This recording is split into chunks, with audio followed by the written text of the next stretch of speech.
the Giants. 7 out of 14, a couple of doubles, a home run. Let's focus in on those kids. Yeah, Jorge Soler has been hot since the All-Star break. He's not hitting the ball out of the ballpark, but he's hitting for a high average. Kyle Schwarber has been somewhat mythical with what he has done so far. They're going to write songs about this kid, the way he's going. Addison Russell, 3-hit game, couple of doubles, RBI, single. As he's made the move over to shortstop, he's made a couple spectacular plays as well. We talked about Soler. Really hitting the ball hard, a lot of line drives, still not hitting the ball into the seats very much, but hopefully that will come. Speaking of into the seats, Chris Bryant, really good here at Wrigley Field. He had a big day yesterday, drove in 3, including that 2-run homer. So, as I mentioned on the pregame show, they're knocking starters out early. The Giants starters have gone a combined 12 innings, so they're getting to the Giants bullpen, scoring runs here, and it just felt like it was a matter of time for this offense. The Cubs have won 9 out of 10, and in the early part of this run, it's been mostly about the starting pitching. But lately, the bats have really heated up. They've scored 5 runs or more in their last 5 ball games. That's the only such streak of that nature that they've had all year. Cubs have won 9 of their last 10. J.D. mentioned Addison Russell. Not only has he been good at the plate here in the second half, made a couple of key plays a couple of days ago at short, right around second base. And he had a chance to chat with Kelly Crawl earlier. Thanks a lot, guys. Here with Addison Russell making your 3rd start at short today. Joe Madden used the phrase just like getting back on a bike the other day for that. Do you feel like when you're out there at that position, that's kind of the truth? Yeah, somewhat. It's the position that I've been playing ever since I was a little kid. It's where I feel most comfortable. I feel at home. I definitely have a lot of fun playing that position. When you say somewhat, that makes me think that maybe there was a little bit of an adjustment period. What has been a little different for you? It's just trying to learn the runners and stuff. Just trying to learn the batters' tendencies and swings and stuff, and just trying to read their swings. I'm just trying to follow the pitch, where the pitch is trying to locate, and then that's normally how I get my first step at short. It's just different from the second base side, as opposed to the shortstop side. So there's some things you have to think about. Well, and you're doing one heck of a job offensively as well. The whole team, really. This has been quite a stretch for you guys. When it comes to playing playoff caliber teams like the Giants who are here this weekend, what have you said to yourself, or the approach you've taken to not be maybe overwhelmed in these situations? Because with 40+ thousand out there, it can be that way. Oh yeah, we just try to stay aggressive. Just try to score runs at any point in the game. Just trying to do whatever we can to score runs. Just trying to help the team. Double plays are huge. Just trying to do the small things to help out the team. Okay, well, Chris Bryant used the phrase freak of nature to describe Kyle Schwarber. What's your best description for him right now and what he's doing? I would say a fast Hulk. The kid's unbelievable. He's strong. He's good behind the plate, and of course he can hit. A fast Hulk. Is that what you just said? Yeah. I really like that, guys. That's pretty good. Addison Russell, thank you so much, and enjoy the rest of the weekend. I appreciate it. There you go, Addison Russell, guys. All right, Kelly, thanks. Good stuff. And, yeah, shortstop, his natural position. He was so good defensively at second base, but that transition back to his normal spot has gone very smoothly. Yeah, well, he's such a good athlete. He's so explosive. You knew he could play the position. And so the question going forward is, when Starlin Castro does play, is he at short and Russell move back to second, or do they try Starlin at second base and just say, Andy Russell's our best shortstop, let's just leave him there? Yeah, it'll be Chris Coughlin at second. Again today, Schwarber in left, Miguel Montero with his second straight start off the DL back at the plate. Jake Peavy, Jake Arrieta, the pitching matchup. We'll focus on those guys a little later, and we'll hear from the manager, Joe Madden, when we return.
sweep over the San Francisco Giants.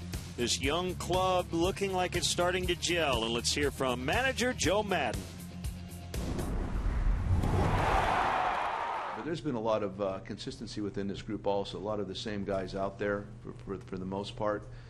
I think really good teams do evolve during the course of a season. You're going to be surprised by some performances in a better way. Sometimes you're surprised by performance in a lesser way too. And then, of course, like you've just seen, we've had some great additions here towards the end through acquisition. So I just think that in general, I'm always looking for teams to get better by August than you were in April. You're always looking for that. I mean, that's my minor league training. You get when you start out in managing in the low A ball stuff. I mean, the biggest thing you want to see done there is that players get better. And we've been developing on the major league level here this whole summer, and you're seeing guys get better. So that's a good thing, and that's a real tribute to the player themselves along with the coaching staff. They've done a great job with these guys. So I think we're definitely trending in the right direction as of right now.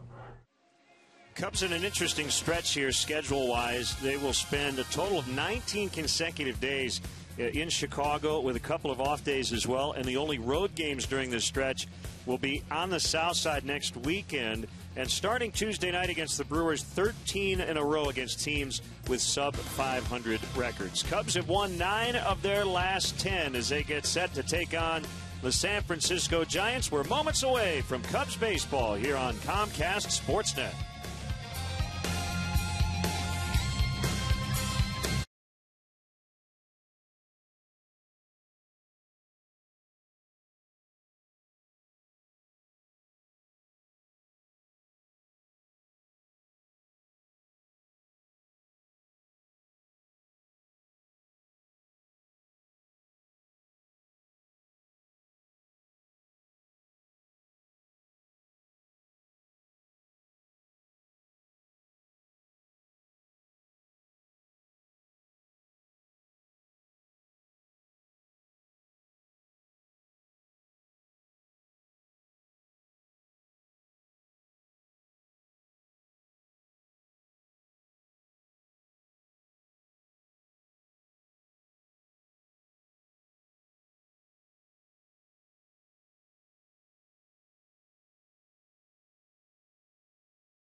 Field here in Chicago. We're set for Cubs baseball on Comcast Sportsnet. Today, the Cubs go for a 4-game sweep over the wild card contending San Francisco Giants.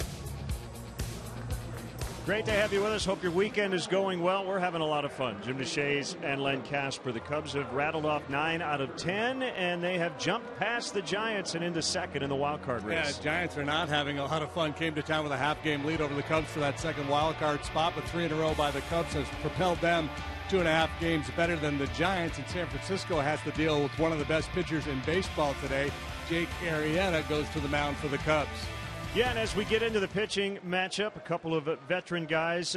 Jake Peavy's had an injury-plagued season. Jake Arrieta is putting together maybe the best year of his life. Yeah, Jake Peavy, and he's been solid since coming off the DL. His last 4 starts, he's 2-0 with a 2.96 ERA. Typically does not pitch deep into games. That's been an issue for the Giants in this series. Jake Arrieta has been rock solid over an extended period of time now. 8-2 with a .196 over his last 12 starts. So they've already taken the series. First time at home. They've beaten the Giants in a set since 2008. They haven't swept them at a 4-game set at Wrigley Field since 1977. Giants and Cubs to wrap up the series. Next.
Chicago area and Northwest Indiana Lexus dealer who invites you to test drive a Lexus today.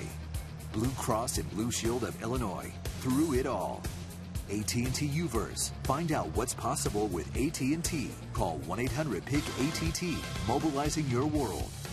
Ford. Check out America's freshest lineup at your local Ford store or at localfordstores.com. And by Southwest Airlines. Book your low fare now at southwest.com.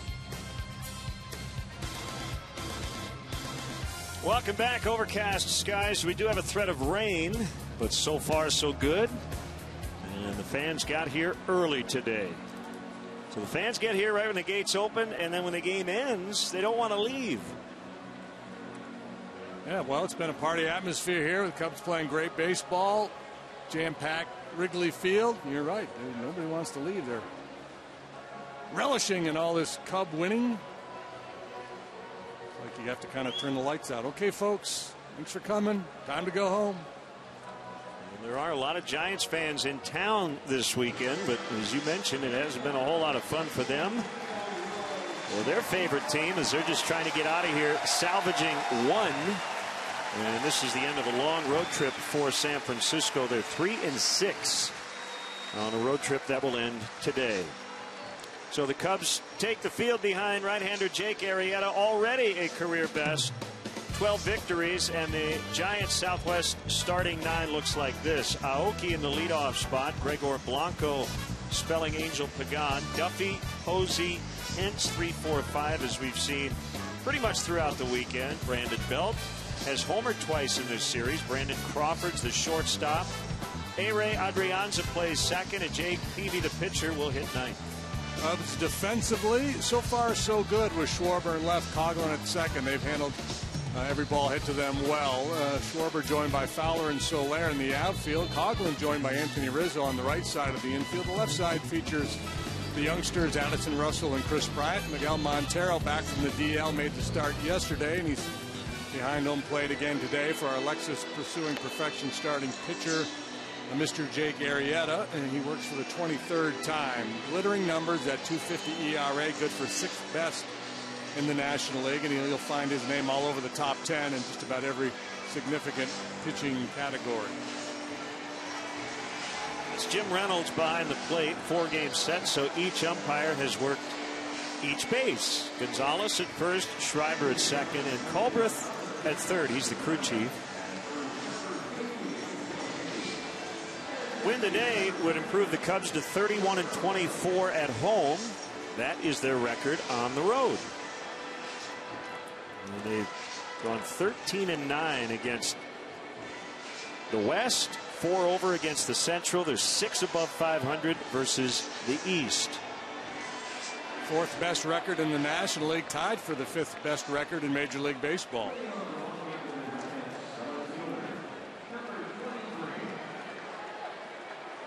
So that sets the scene, and it'll be Nori Aoki against Arrieta to start it. Jake facing the Giants for the 3rd time. Bryant in on the grass at third. Outfield not very deep. Pitch toward the gaps on the corners. And the first pitch is a sinker at 93, just off the outside corner. Last time out, a somewhat typical Arrieta start. 7 innings, 2 hits, no runs, and a 5-0 win over the Pirates. A pop up back of short. It's Addison Russell to make the catch. A 3-game guest. Good stuff from the 21-year-old rookie as he chatted with Kelly Kroll. 77 degrees. We've got an east wind, although it's shifted a little bit. Right now it looks like out of the southeast. 6 miles an hour.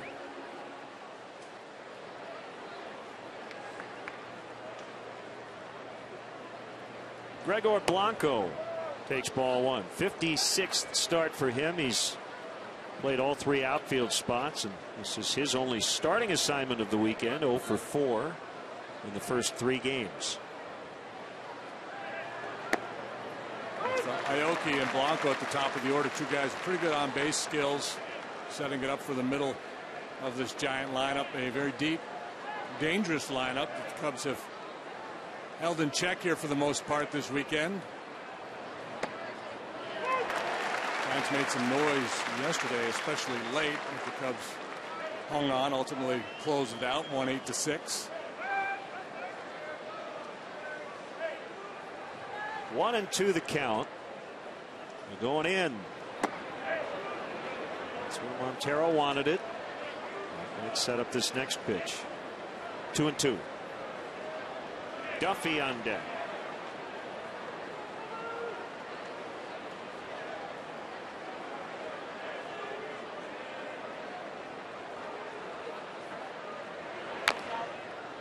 Fastball at 96, bounded foul.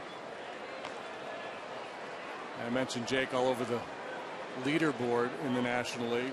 4th in strikeouts, 6th in on base plus slugging against, 7th in batting average against, 6th in whip, walks plus hits per innings pitched. Swing and a miss. He got him.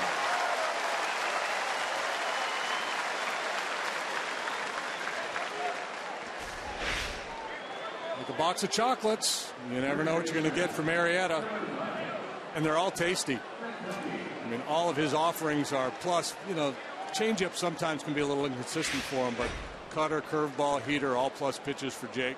That was a classic pecan cluster. And here's Duffy.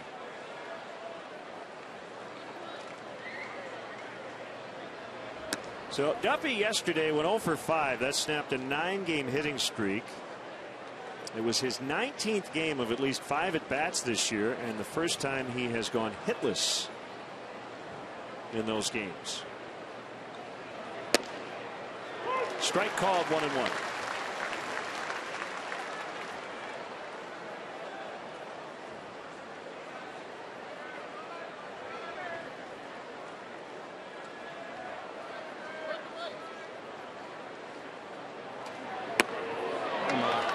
Strike, 1-2. Say hello to Uncle Charlie.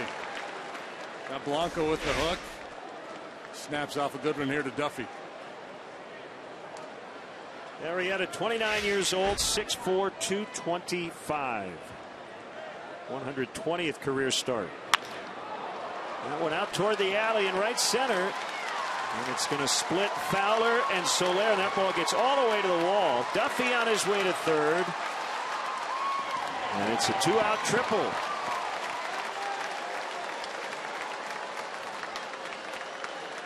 And Duffy with his 5th 3-base hit of the year.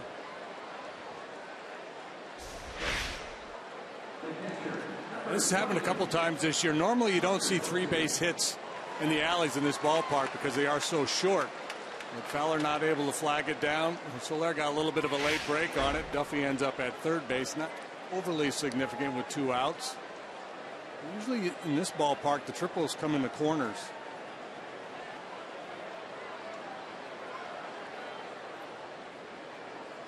Well, their most dangerous hitter, Buster Posey, hitting .415 with 34 knocked in his last 34 contests.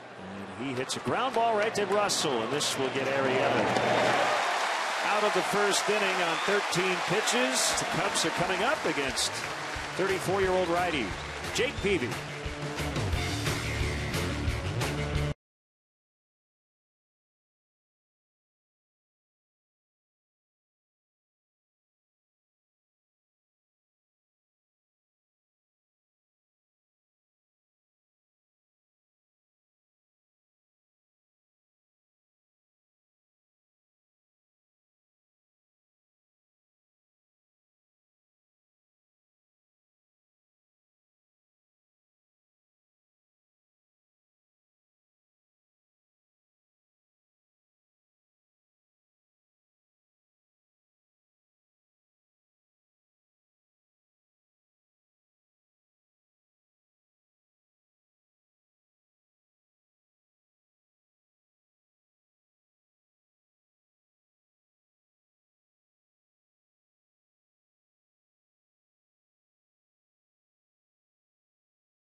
Benny's Beverage Depot will donate $100 to Make-A-Wish, Illinois.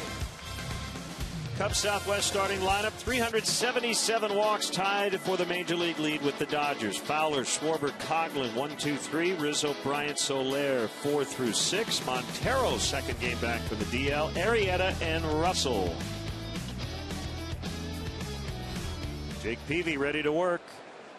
Familiar with the Cubs, familiar with this ballpark, and Fowler fouls. Peavy, 34 years of age, and now he's been in the league a long time. 13th year in the big leagues. 3-time All-Star, Cy Young Award winner in 07. This is start number 9 for him. Went on the DL in mid-April, missed 2.5 months with back and hip issues. Off the plate inside, and it's 2-1. We'll say it again. Bruce Bochy needs length today. 4 innings from starting pitchers in each of the first 3 games of this series for the Giants. Outside corner, 2-2. He throws a lot of cut fastballs now. He'll also sink it. Change up, curve, slider. He's one of those very crafty out there. Very good at shaping his breaking pitches, manipulating the ball. He's not going to overpower you in terms of his velocity. Tough-minded guy.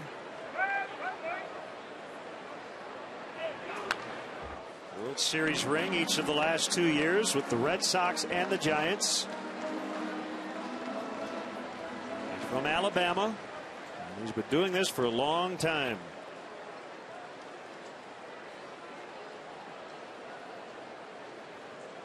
Already his 14th major league season. Full count, 3-2. Kyle Schwarber on deck.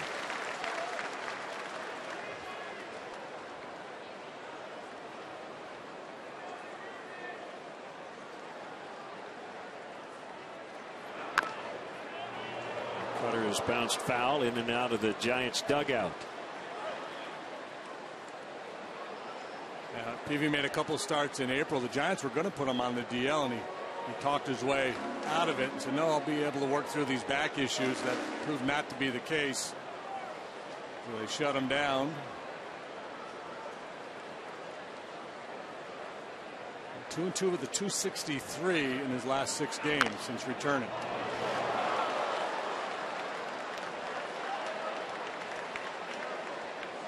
Big day for Fowler yesterday.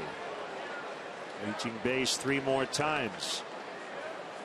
Career high 22 game on base streak.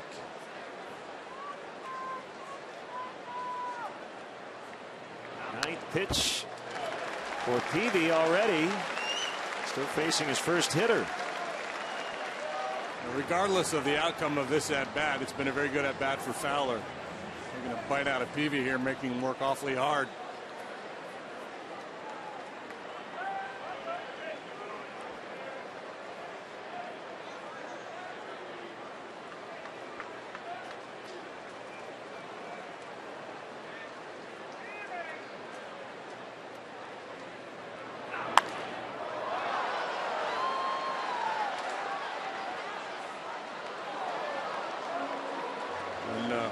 Last we saw Jake Peavy, it was August of last year here at Wrigley, and he pitched well. 7 innings, 10 hits, but didn't walk anybody and only allowed 2 runs. Time before that, he was with Boston. He was at Fenway Park. And he lost to Jake Arrieta 2-0 in that particular game. Number 1 hit foul.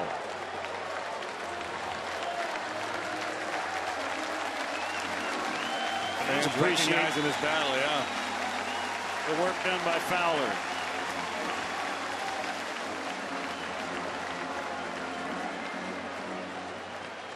Five consecutive foul balls.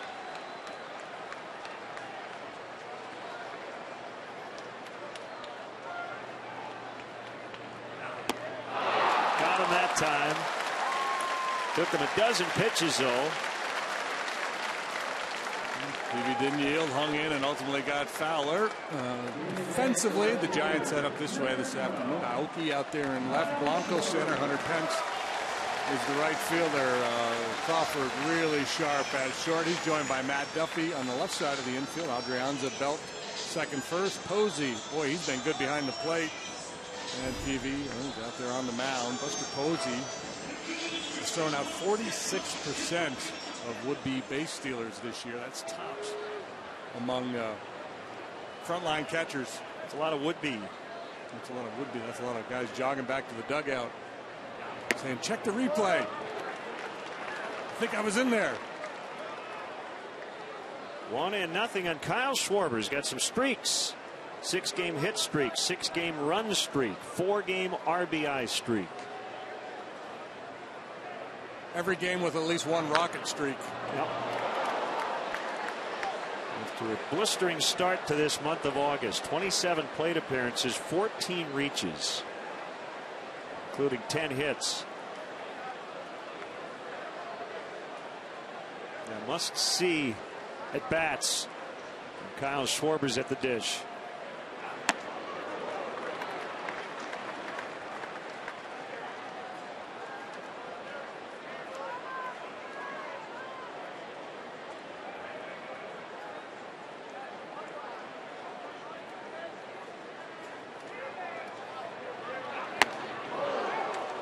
Two and two. This spot in the lineup has served him well. Small sample sizes.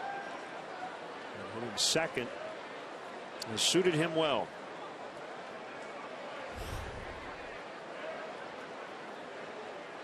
Well, I think he put up really good numbers regardless of where he hit.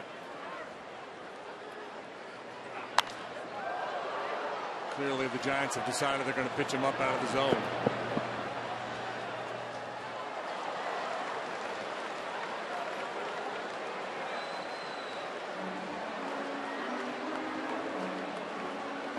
A lot of left-handed hitters have a hole up and in. He's a little different than some of those guys. He can get to that high pitch, but it can be a chase pitch for him.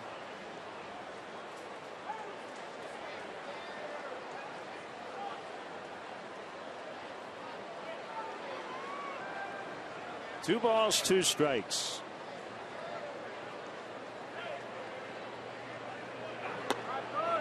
And that's the thing with Peavy. Even if he's walking people, if he's working behind in the count, usually it's by design. He doesn't want to give in.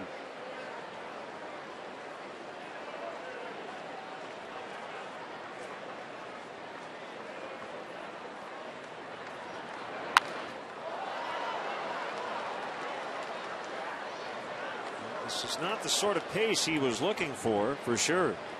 12 pitches to the leadoff hitter.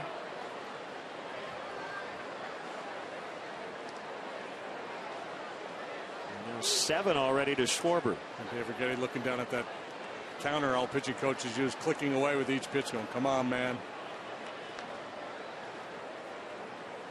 There it is. He walked in.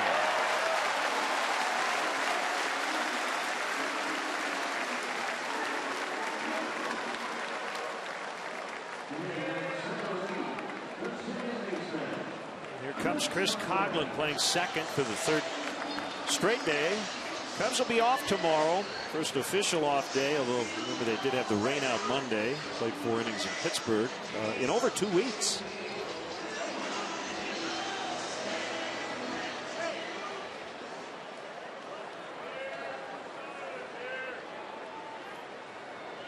Duffy pulled in at third.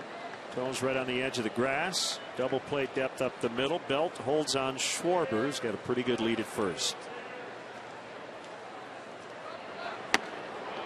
Strike one on Coghlan.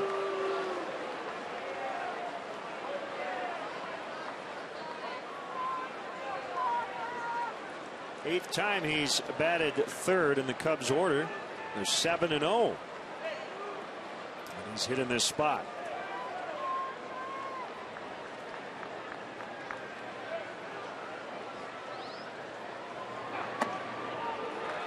One and one.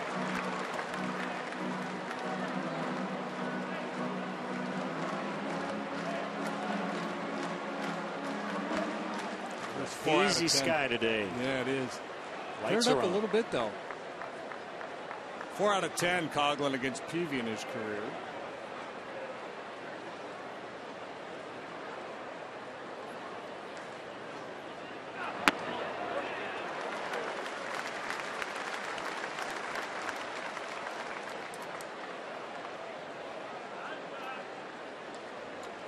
He's got his initials on his face.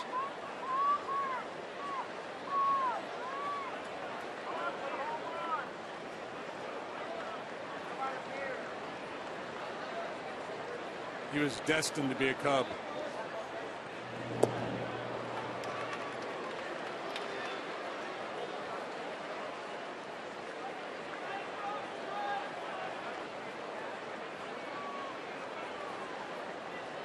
Rizzo on deck, just getting started. Peavy laboring here in the first. Strikeout, a walk, and now a 2-1 to Coghlan, and it catches the outer edge. 2-2. Probably a little bit outside.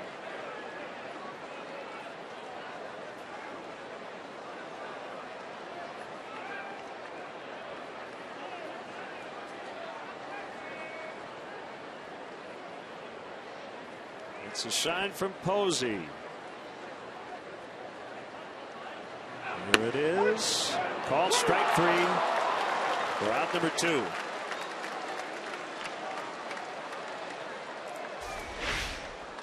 Previous one looked to be off the outside corner. This one topped the corner. And strikeout, walk, strikeout. For Peavy here as he deals with Anthony Rizzo.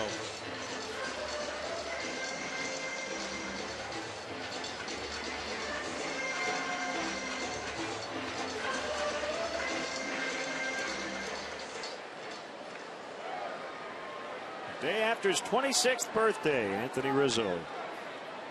That's with a man on. 2 down here in the first.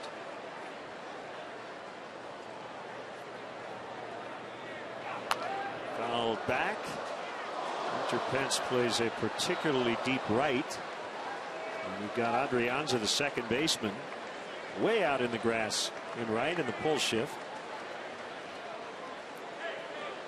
Yeah, I guess Adrianza's positioning allows Pence to play a little deeper.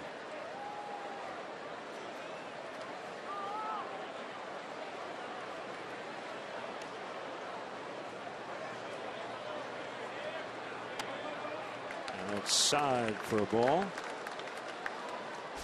Cubs dugout has fun with the walk-up music. Castro's at bats and Rizzo. They'll find a groove with a walk-up tune. They'll start clapping in unison. It's fun. They're encouraged to have fun. What a novel concept. Fun and games. 1-2. Sun peeking through the clouds.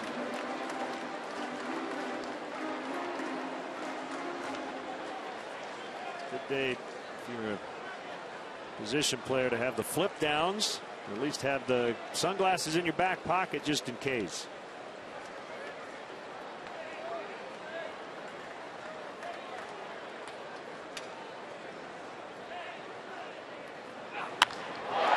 Lined out toward the alley, and it'll drop down. Schwarber will make the turn. Aoki gets it back in towards second base. They're at the corners for Chris Bryant.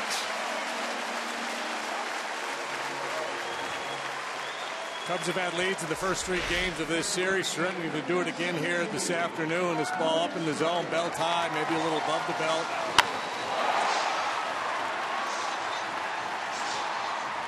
Rizzo dumps it into left center.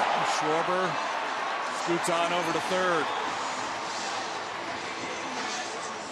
Well, you referenced the Fowler plate appearance. Said no matter what the result is, it'll be a good one, and you were right. 12 pitches. Kind of feels that way about this inning. You'd like to score against Peavy, but at the very least you've made him throw 30+ pitches. Bryant just got a piece of it. Yeah, it's not a bad consolation prize. Obviously, like to put a run or 2 on the board, but forcing the starting pitcher to work as hard as Peavy has had to work here in this inning, certainly a plus for that guy.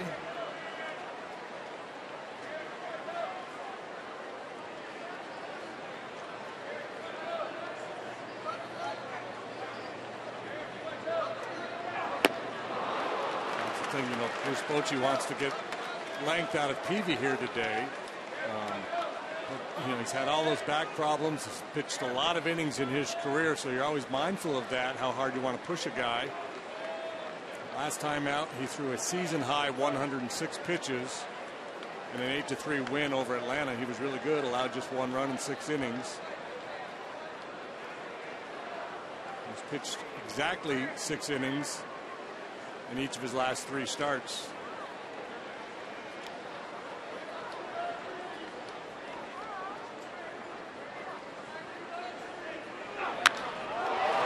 to the bat, shallow right. I mentioned Pence plays deep. That ball will drop in front of him. Schwarber scores. Rizzo to third. It's 1-0.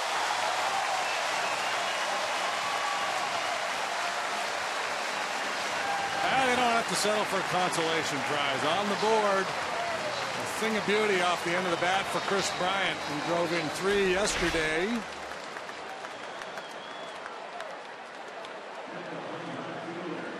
Just a little gap wedge into shallow right.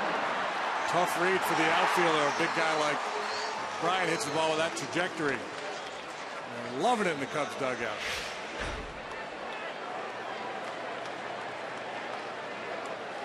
It's funny, we get those shots in the dugout, and I think Mike Borzello and Chris Bosio are having more fun than any of the players.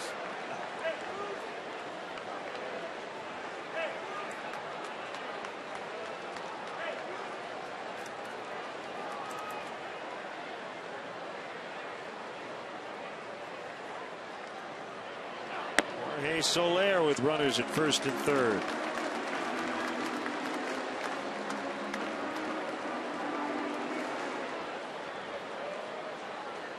Eight-game hitting streak. Hitting .346 over his last 14. As JD mentioned in our pregame coverage, not a lot of power here as of late, but he's racking up base hits. 2-0. Yeah, and they're not cheap hits. He's squaring the ball up, but he's hitting it hard on the ground or line drives. That'll work. We'll take it. I think the power will eventually come for Soler as he evolves.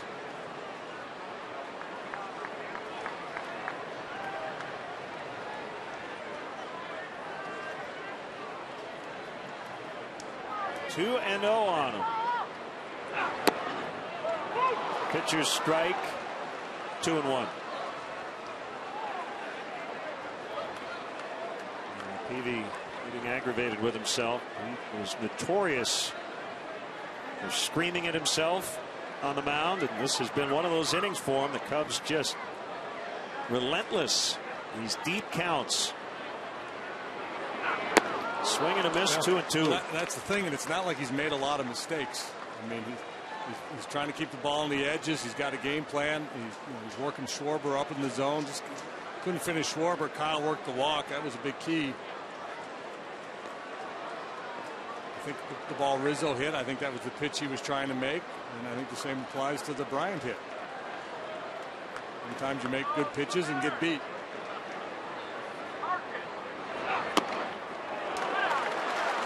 Three and 2. Said that a lot this inning.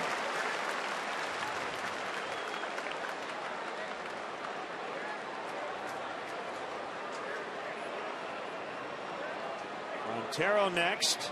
We'll get Bryant on the move. 3-2, 2 outs. By the way, Schwarber with that run, that was a 7-game run streak. There goes Bryant. The 3-2 is bounced to third. Duffy will glove.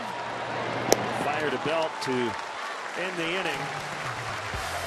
A nearly 40-pitch inning. I believe 38 officially for Jake Peavy. 1-0 Cubs.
Let's go. We've hit the stretch run. Don't miss your chance to catch a game at beautiful Wrigley Field. The Brewers are in town. A 3-game set starts Tuesday night. Good seats still available. Visit Cubs.com today. Come on out. Join in the fun. Well, until their buddy comes back in the bleachers, it's Ubs 1, Giants 0. What happened? These guys had the chests painted. Oh. I did not see the C. I just saw UBS. There's Hunter Pence. He comes in with a 14-game Wrigley Field hitting streak dating back to 2012 with the Phillies. Had a good weekend at the plate. 5 hits, 3 walks, 4 runs. The 0-1 from Arrieta is rolled to Bryant.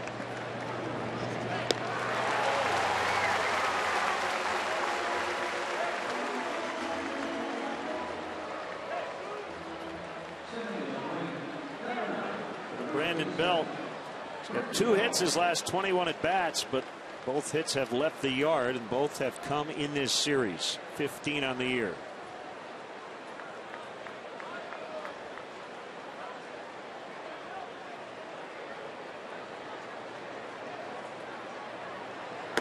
Squares to bunt with the big shift put on. Russell had to charge from short and took it for a strike.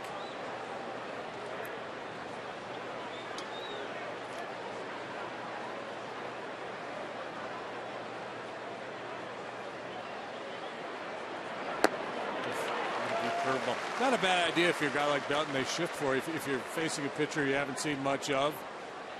First time in the game, you want to take a look at a pitch anyway. Just flash that bunt. Give everybody something to think about.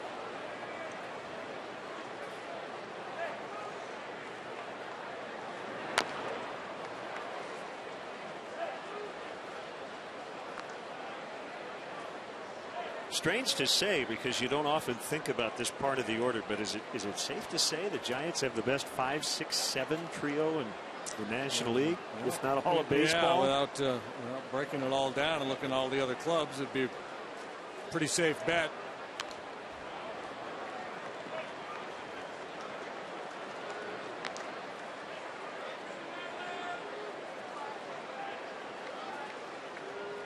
Brandon Crawford, who's up after Belt, has hit 19 home runs, driven in 71, and he's batting 7th.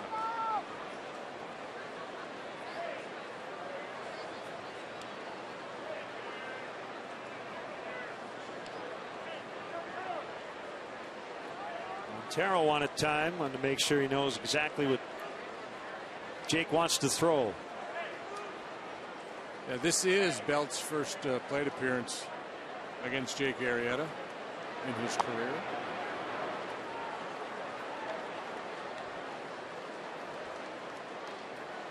Not much of a book for any of their guys on Jake. Pence has faced him 4 times. That's the most.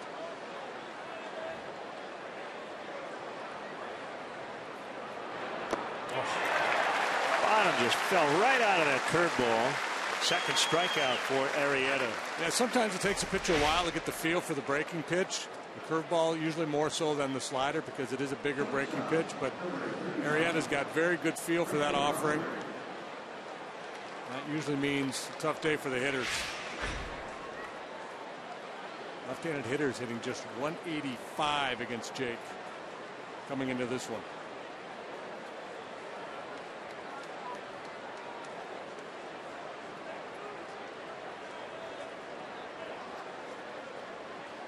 Crawford with 2 outs, nobody on. It's going to be 3 outs as it goes 3-1. Peavy back to work after a 38 pitch first. 1-0 Cubs.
The Under Armour All-American game here at Wrigley Field. This is your first chance to catch the country's best high school baseball players. Ryan Dempster will be signing autographs from 3 to 4 inside the ballpark. Get free tickets while they last. Available at the Cubs store on Clark and Addison through Friday the 14th. Limit 6 per person, please. No purchase necessary. For more information, visit Cubs.com. That's it? Yeah. Descriptions and accounts of the Under Armour All-Star baseball game. Montero bounces foul. Good to see Mike Leary as we came back from break. Blackhawks White Sox producer here on Comcast Sportsnet. 1-1 to Miguel.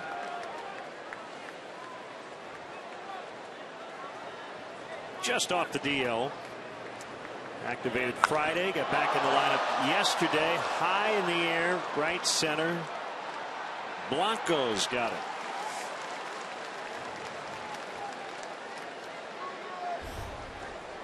And a tough go for the Giants starting pitchers in this series. All three maxing out 4 innings or 4 plus a couple of hitters. Henson, the rookie, Vogelsong, the veteran, Matt Cain yesterday. All having a tough time with this Cub lineup. There's Arrieta. 6 out of 42. All 6 of his hits have come over his last 8 starts, and he cranks one to deep right. Pence is back. He's at the wall, and it's off the wall. Arrieta around second on his way to third. The throw there. Late. A triple.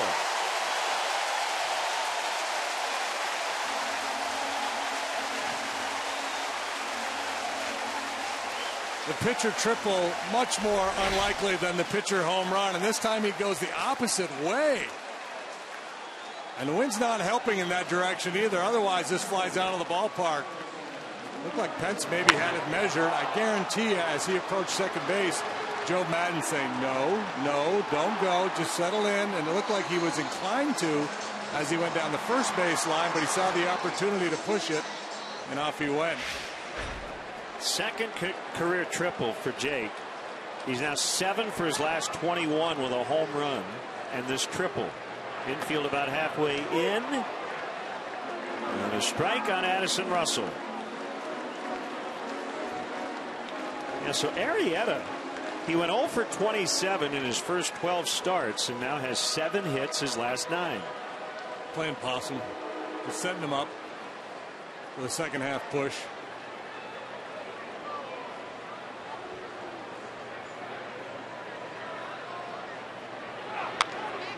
Popped up, foul.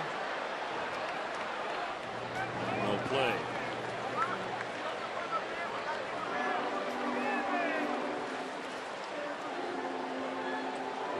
And on third, 1 out. Contact is a must, so you got to be willing to shorten up here.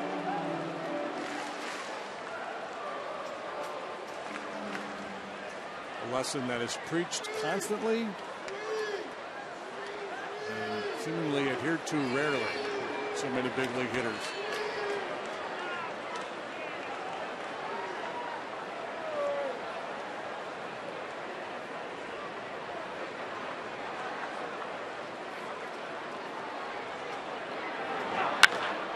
I'll get it done, I think. Blanco makes a catch. Here comes the throw, and it's offline. Would have been late anyway. Sacrifice fly, Addison Russell. Well, even as Joe Madden was saying, please don't try for third base. It pays off as Arrieta streaks home on the shallow fly ball. Play the whole game, man.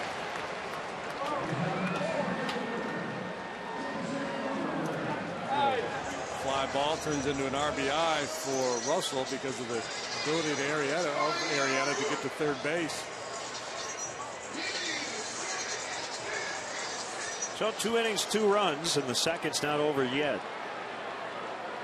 Peavy to Fowler. Well, it would have been a good time to take a pitch. And Arrieta just streaking around the bases, try to buy him a little time. Jake's a tremendously conditioned athlete. But it would be a good idea. If Boy Fowler could have an at bat this time like he did last time, that would be outstanding.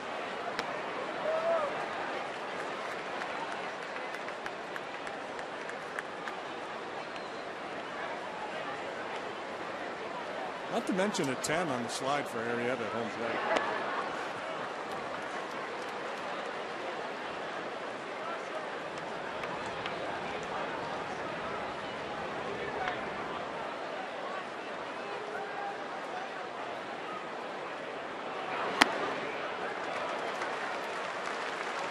Three and one.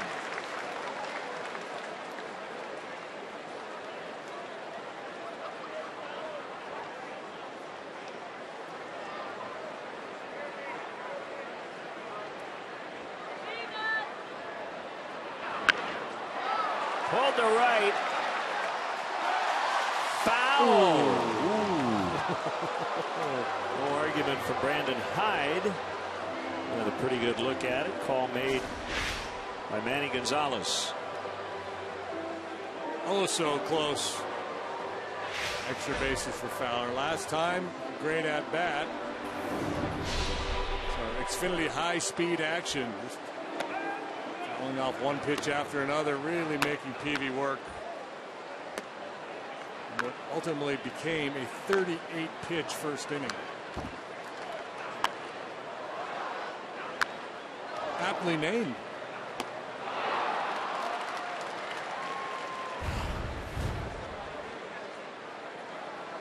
Cubs did take a look at the video, decided not to challenge that ball would have landed fair.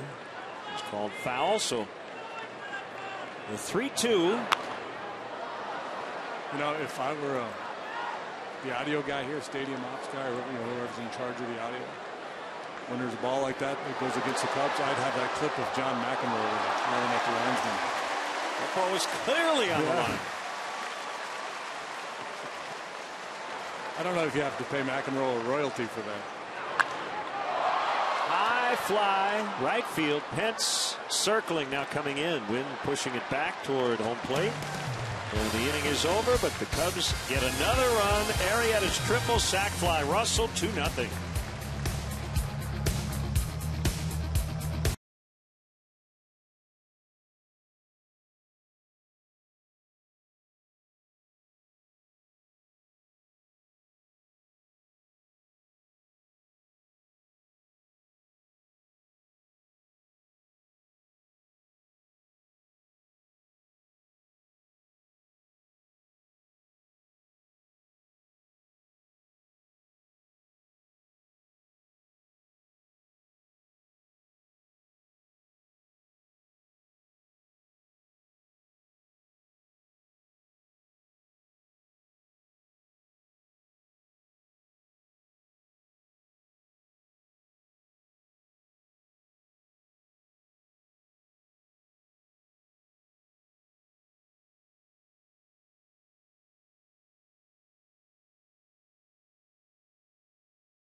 Using the hashtag Cubs Talk, and make sure to follow us on Twitter at CSN Cubs.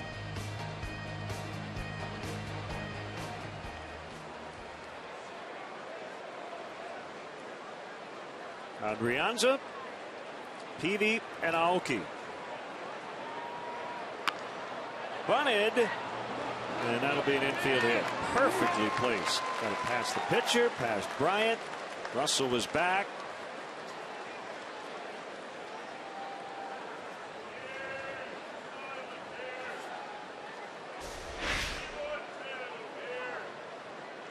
A little push bunt, and a lot of times you talk about a drag bunt where you're trying to make sure the pitcher can't get it out towards second base. Rarely do you see that push bunt out towards the shortstop position. Tony Fernandez, way back in the day, used to do a little slug bunt in that direction. I'm not sure if that's exactly where Adrianza was trying to go with that ball. It looked like it was.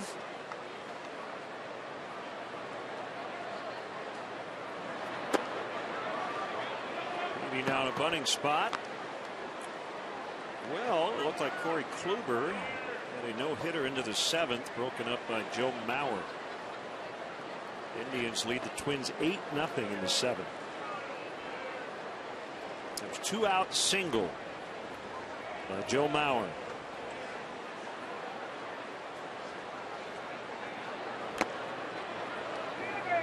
Foul tipped on the bunt, and it's 1-1.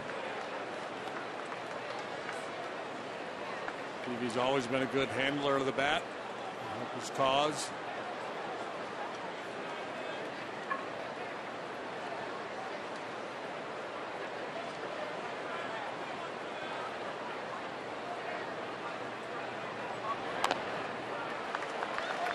Challenge to get a bunt down against a guy like Arrieta.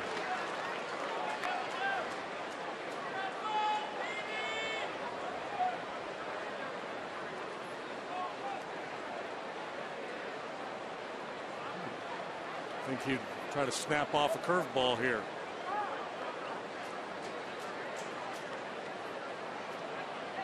After a throw to first, perhaps.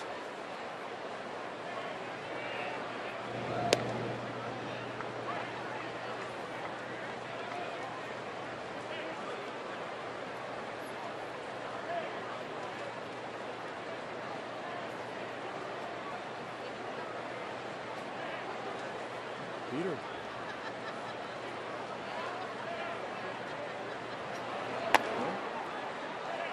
You're crossing me up.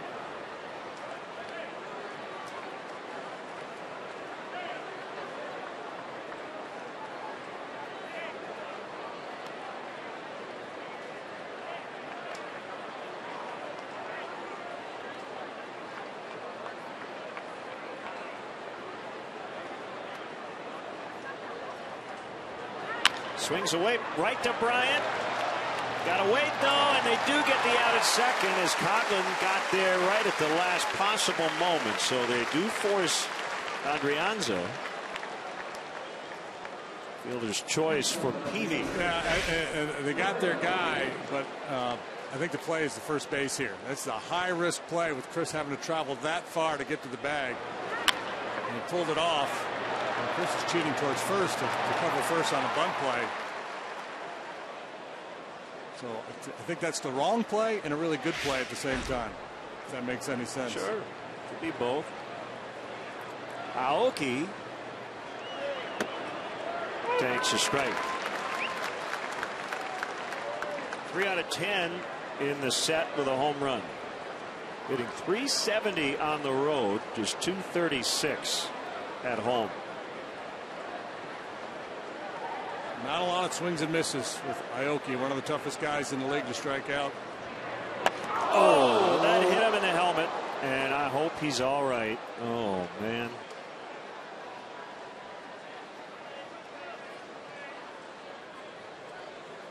It's an unsettling feeling for everybody in this ballpark.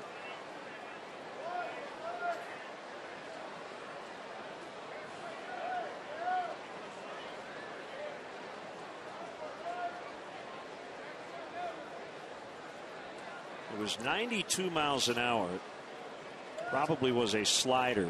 It's a slider. Cuts. Cutter, yep. Just trying to throw it in on his hands. And Aoki, very adept at hitting the ball the other way, so you're always mindful of trying to get in on his hands a little bit.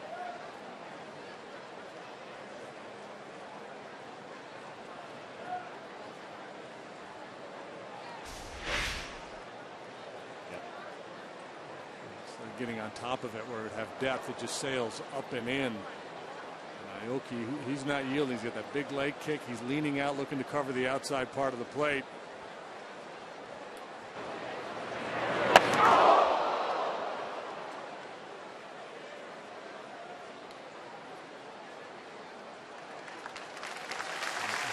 Reminder every now and then how dangerous this game can be.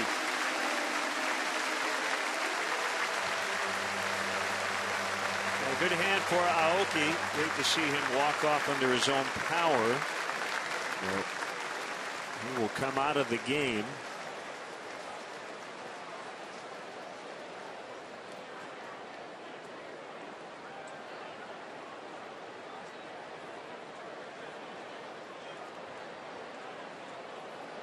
So we wait for a pinch runner to take over for him.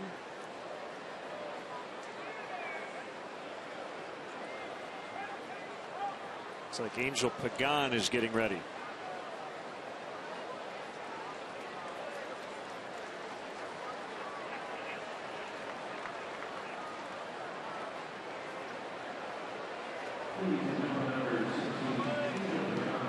Obviously unsettling for Arrieta, but you have to turn the page.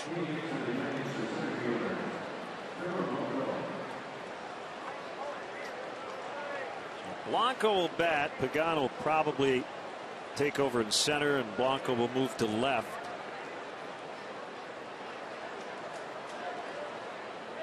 First and second, one out.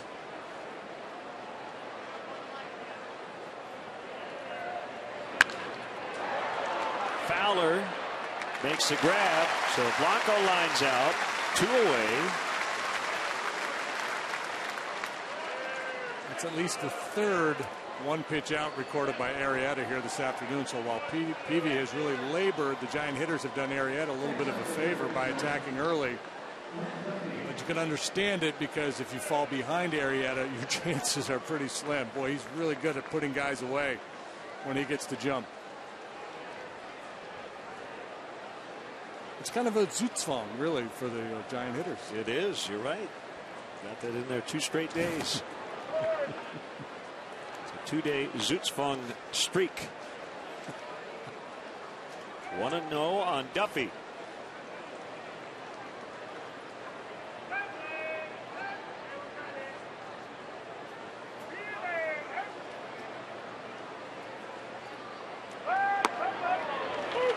Curve strike. 1-1. Many different ways to consume a pretzel.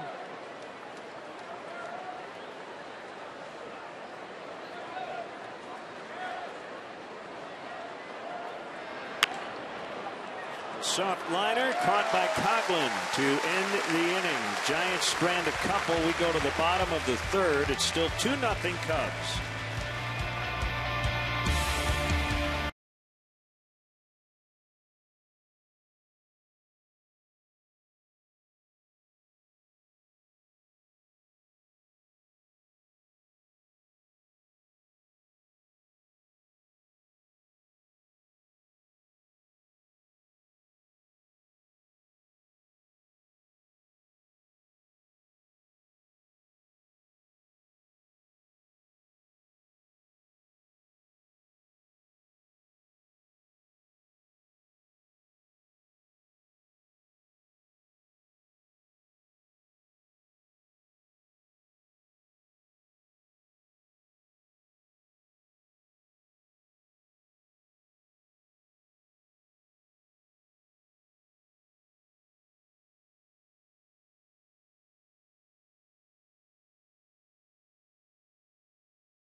Riverside Data Strong fan, and you just might see yourself in an upcoming broadcast brought to you by T-Mobile. Yum, yum. Blanco now moves over from center to left to accommodate Pagan. Came in to run for Aoki, and we will give you an update when we get one from the Giants clubhouse on Aoki's status.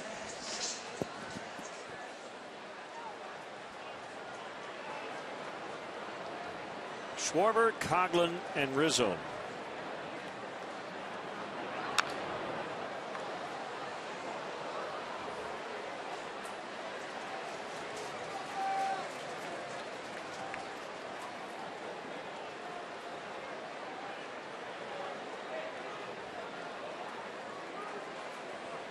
As is always the case, we are keeping an eye on the other games, particularly those that affect the Cubs. The Pirates hosting the Dodgers tonight. Alex Wood and Charlie Morton. And the matchup in that one, the Pirates are going for the sweep. Andrew McCutchen has reached base in 14 of his last 18 plate appearances. Meantime, in Milwaukee, the Brewers have ended the Cardinals' 38-inning scoreless streak, 3 runs in the third. Elian Herrera and Chris Davis with home runs off John Lackey. So it's 3-0 Brewers in the top of the 5th, and we'll see Craig Counsell's team here Tuesday night. Despite the Cubs' 9 out of 10, they're still 9.5 games behind the Cardinals and the 3.5 back of the Pirates. So 3 of the hottest teams around all reside in the National League Central. Yeah, both the Cardinals and the Pirates have won 7 out of 10. 4 in a row for the Cardinals, 3 in a row for Pittsburgh now.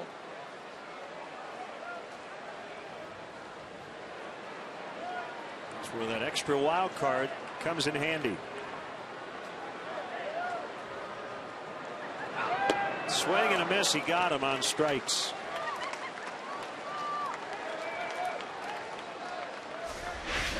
Number 3 for Peavy, but it is taking him a ton of pitches, even when he gets guys out here early on.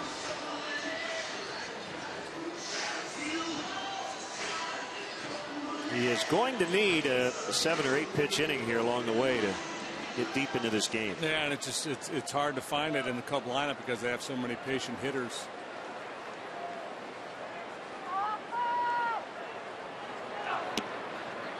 Strike on Coghlan. We'll see the Giants again just a couple of weeks down the road in San Francisco, August 25th through the 27th.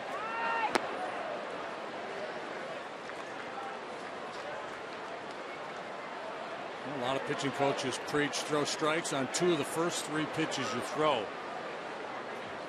Through strike 1, breaking ball out of the zone. Finds the zone there, but Coghlan lays off. Listen closely, you can hear Jake grunt with most of his pitches.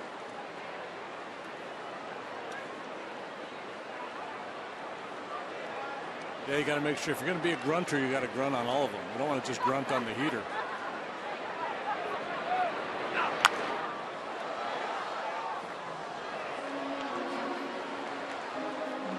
Nolan was a grunter. Rick Aguilera used to exhale real loudly like a whale or blowhole.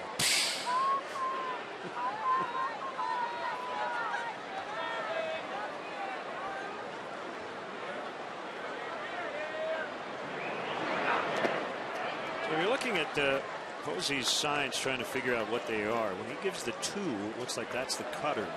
With the 2, when he wiggles the fingers, that's the curve.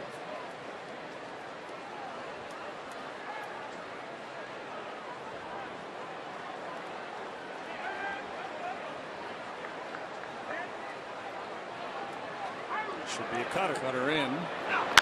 Didn't get it there.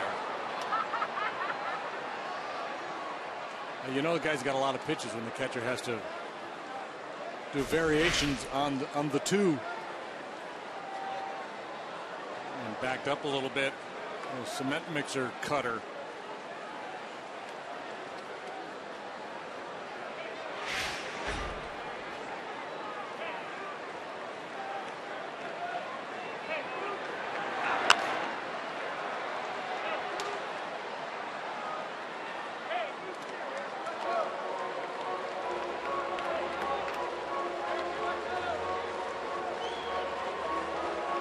Cubs would be in first place in the East.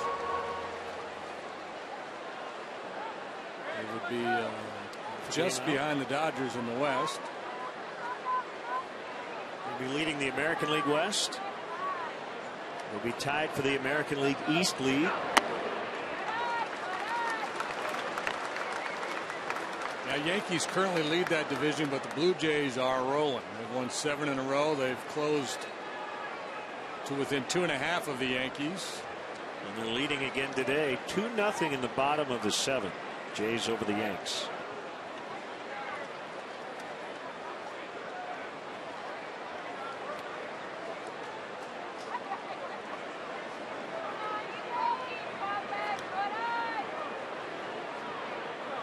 Boy, Posey had that look like, I don't know what to call. So he's going to go out and they'll talk it over.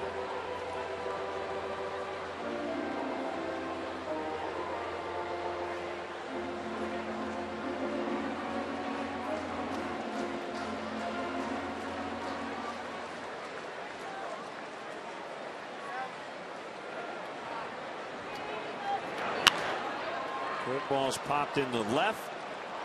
Blanco is there. 2 down.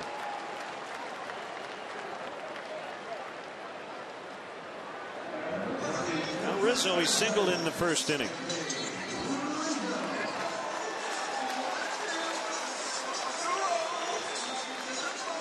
Mets last night saw their 7-game win streak come to an end. A 5-4 loss at Tampa Bay, then trailing late 4-3 in the 8th today. Game and a half lead over the Nationals. In the NL East, the Nationals are down 4-3 to the Rockies in the bottom of the 6th. Good night for Steven Strasburg last night. 12 punch-outs in his return from the DL. And a 6-1 win. Yeah, 3 knocks, too. I bet you he was the first star selection. To go out and skate around the on-deck circle. Johan Flande got knocked out in the 5th. In that one, Max Scherzer has gone the distance, 10 strikeouts, but currently trailing.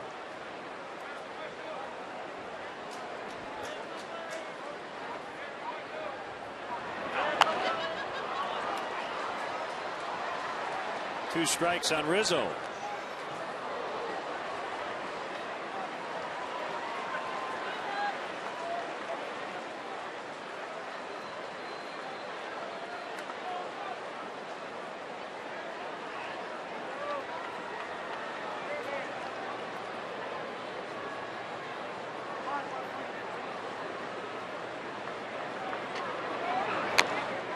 Tap foul. Hunter Pence, just, you know, some guys they'll stand there with their hands on their hips. He is incapable of standing still. Perpetual That's motion. it right there. That's the most you'll ever see him without moving. Here he goes. To the left, step to the right, step back. He wants to be ready to move. Don't want to get locked in.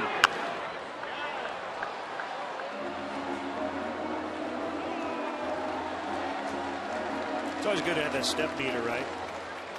Yeah, you should be wearing a Fitbit out there. Right.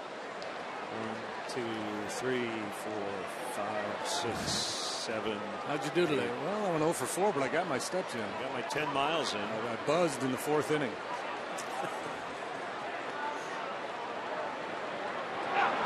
Swing and a miss, strike 3, and the Cubs go in order. But again, it required some work on Peavy's behalf. 2-0 for the home team after 3.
And long on Comcast Sportsnet, brought to you by Nationwide agent Jeff Vukovich. Visit Jeff at jeffvuk.com. Nationwide is on your side.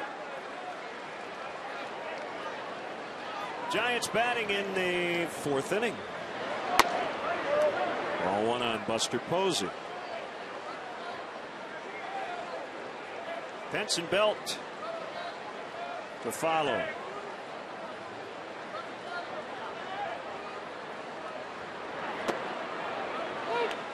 Comebacker over the plate, 1-1.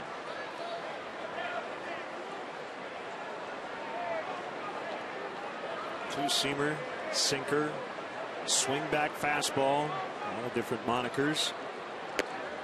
That's the curve.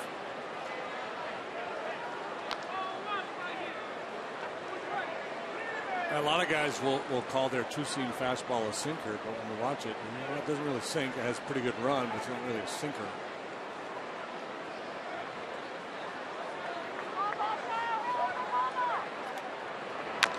One of the things that has made Arrieta so tough, he's a power guy, gets a lot of strikeouts, but he also gets a lot of ground ball outs.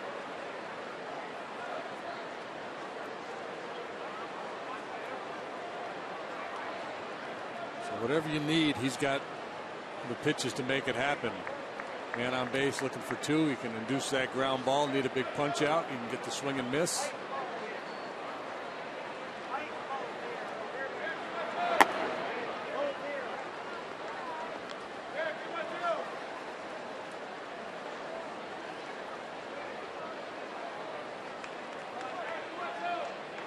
Jake 26-13 as a Cub with a 2.68 ERA.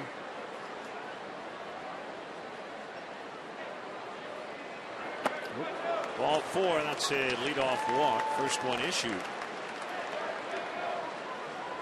Well, the Cubs, with 4 games against the Giants, the schedule worked out. They did not have to face their ace, Madison Bumgarner. You see his work on Wednesday, and his next turn through the rotation, they're going to need more innings out of him because of all the bullpen they've had to use this weekend. They're off tomorrow as well. That helps them a lot. Yeah, what a good time for their club. A tough stretch of the schedule. A couple with Houston when they get back home, followed by 4 with the Nationals, then off to St. Louis and Pittsburgh before returning home for the Cubs. After that, 3 with the Cardinals, 3 with the Dodgers. It's not an easy schedule at all. 1 strike to Pence. Pitch way outside. But if they do a lot of winning in that stretch, they'll enhance their chances of getting a good bowl game. Strength of schedule. It's a tough go. And this has been a kind of a funky team this year. Rattle off 5-6 wins in a row, and a couple weeks later they'll drop 5 or 6 in a row.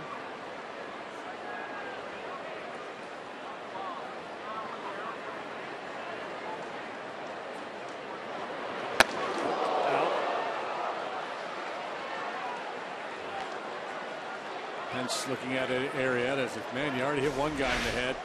This is a changeup. I talked earlier about the quality of Jake's pitches, and the changeup sometimes a pitch that he doesn't command quite as well as his other stuff.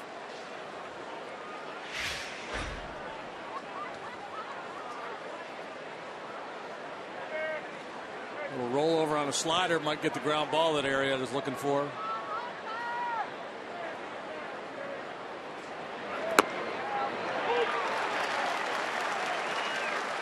Two and two.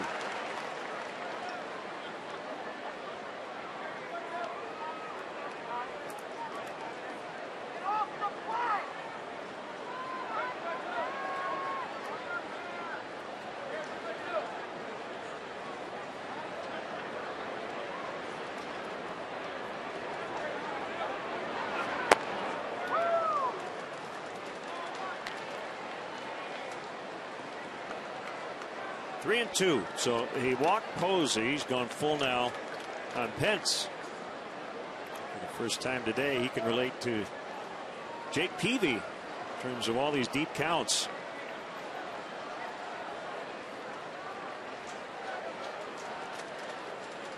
Payoff delivery. Double play chance. 6-4. That'll be it. Coghlan had trouble getting it out of his gloves, so they do get Posey, but not Pence.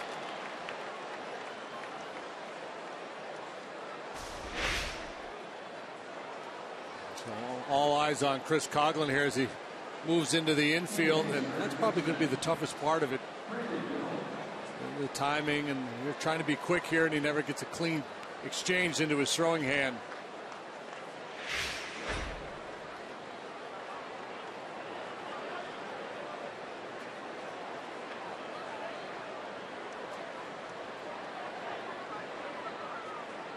So Pence now at first.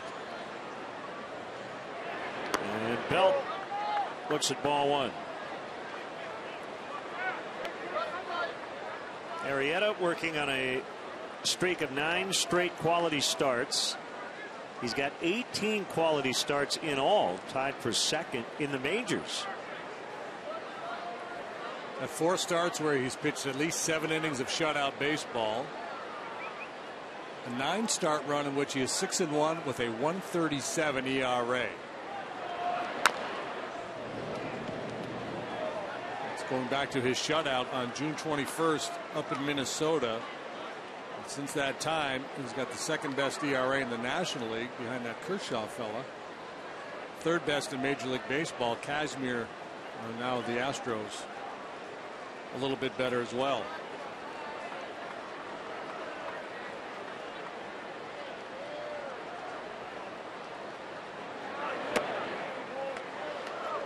Close, didn't get it. Could have gotten it. Sure. 2-1.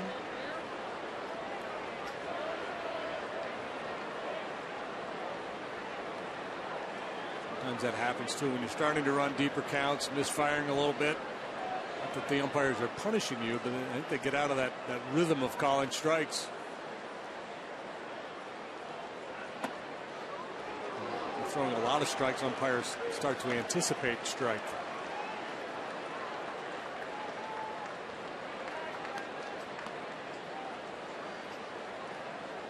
Well, certainly a guy you want to be cautious with, but still early enough in the game where you don't want to be too defensive here.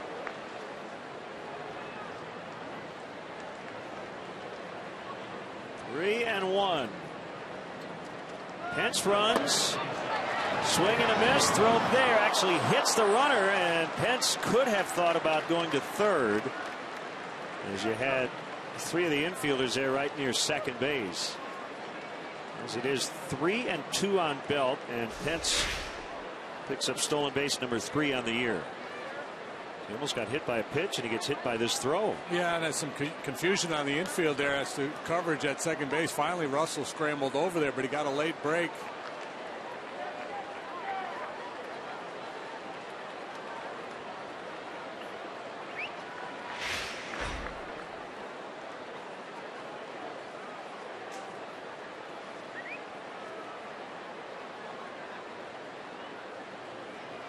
Pitch.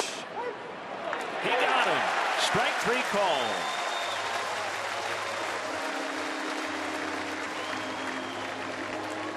Second time he's gotten Brandon Belt swinging last time. This time that 2-seam fastball clings to the inside third of the plate.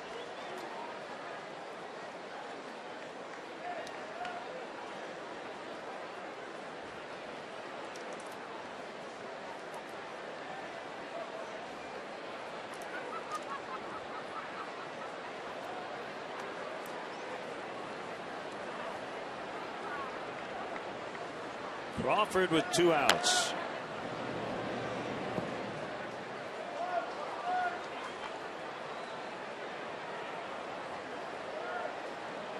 Crawford hitting .324 with runners in scoring position. Giants as a team .294.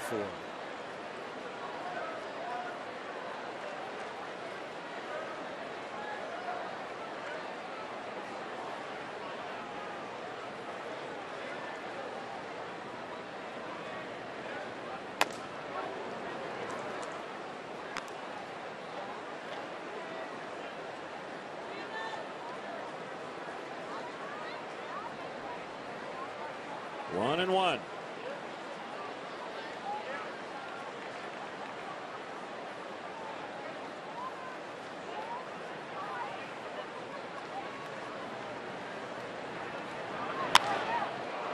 Fly ball out in the right center. Fowler streaking past. Soler makes the catch, and the inning is over. Leadoff walk, but runner stranded at second. 2-0 Cubs.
And it's Girl Scout night here at the ballpark. Cubs are offering tickets to Girl Scouts and their family members to watch the Cubs host the Brewers. Included with their game ticket, all participants receive a commemorative Cubs-themed Scout patch. For more information and to purchase tickets, visit Cubs.com/special events.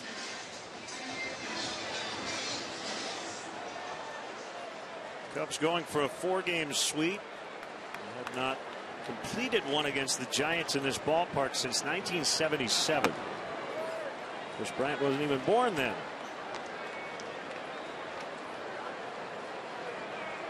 In fact, he wouldn't be born for another 15 years.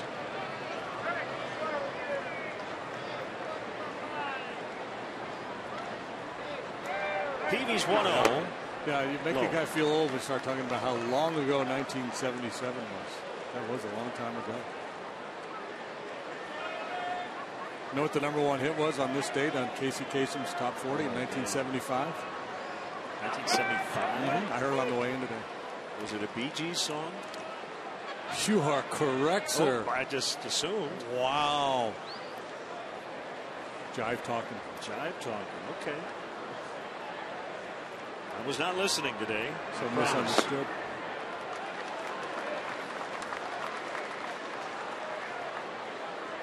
Three and 1 to Bryant.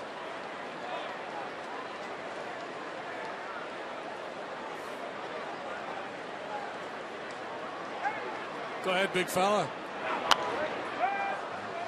I hit on him a little bit. Can you name the Super Bowl, NBA, and NHL champions from 1977?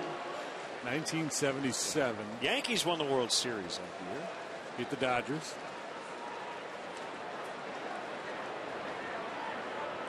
The Raiders. Canadians. The Portland Trailblazers. Ball 4. Leadoff walk. And of course the NCAA basketball champs. 1977. UCLA. Oh, Marquette. The Marquette Warriors, baby. Yeah.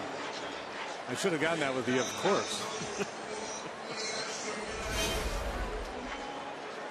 There you go, 1975, which has nothing to do with the Cubs' 4-game sweep over the Giants. It just so happened that JD was listening to Casey Kasem today. Well, you referenced the 70s, and that triggered. I'm in. Smacked in the left. So Lair now has a 9-game hitting streak.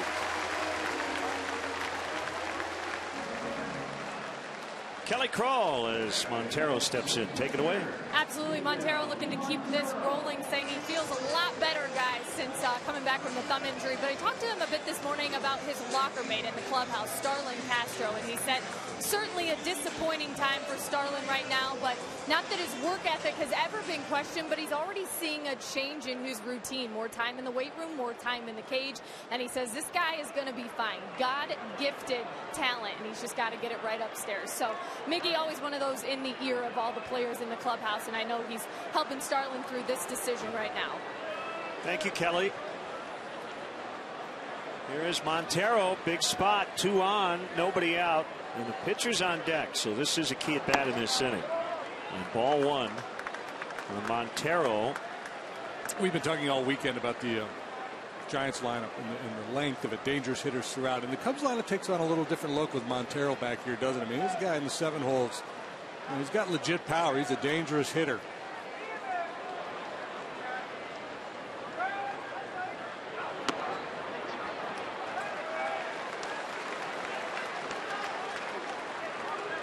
Two and oh the count. The lineup we've watched here these last 3 days, we may continue to see, because the Brewers series coming up, all right-handed starters for Milwaukee. Youngman, Garza, and a kid named Tyler Cravey.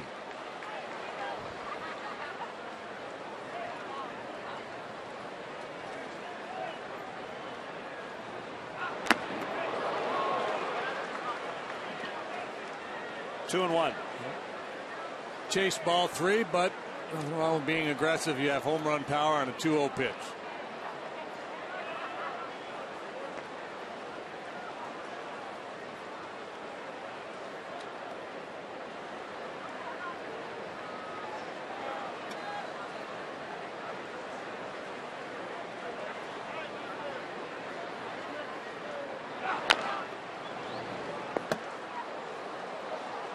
Sad news from the world of sports. Frank Gifford has passed away at age 84 at his home in Connecticut earlier today.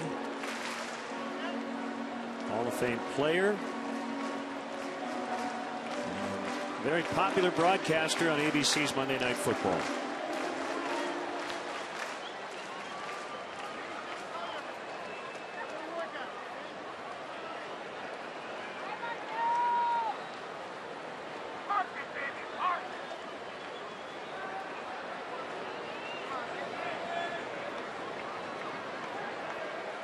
What a phenomenon Monday Night Football was back in the day, boy, with Ian Cosell, Don Meredith.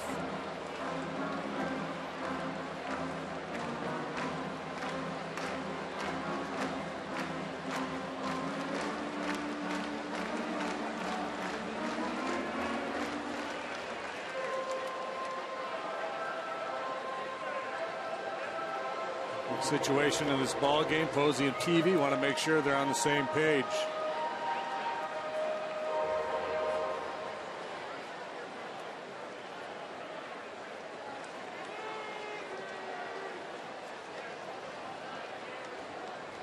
Like that backdoor curveball to the left-handed hitters in 2-strike situations.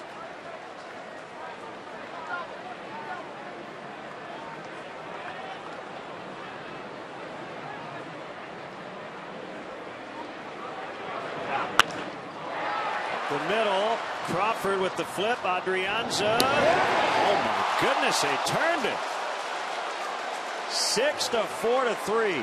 Montero looking toward the dugout. He thought he was safe. Well, they're going to take a look at it, and so will we. It didn't seem like the kind of ball that would turn into a double play. Now, Miggy doesn't run particularly well. I don't know why that didn't hit the corner of the base. That would have worked out just fine. Nice turn by Adrianza, but I think, boy, the naked eye, that first look, it looked like Montero beat it. Joe has challenged. Yeah, and they'll overturn that.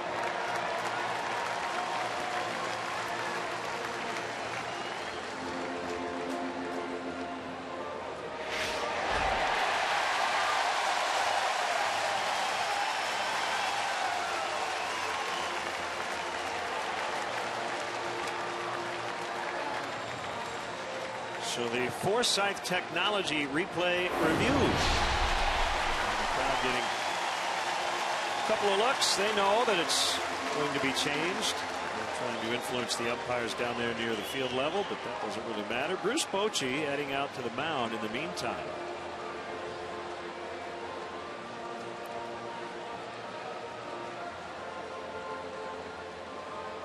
Well, I think Boat's pretty sure that this play is going to be overturned as well, so he wants to go out there and talk strategy. With Arrieta up and 1 out, first and third.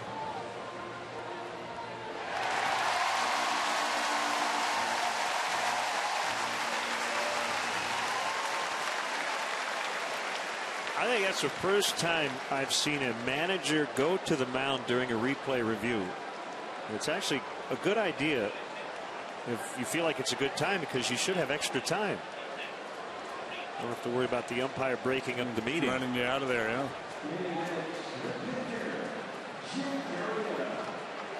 So this is the safety squeeze situation. First and third, 1 out, pitcher up there. You see Joe Madden do any number of things with his pitcher in the batter's box. Arrieta tripled last time up.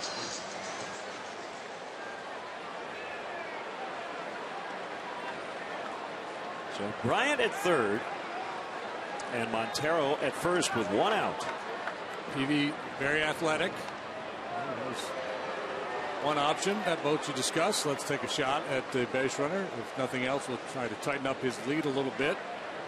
Make it tougher for him to score if Arrieta does get a bunt down.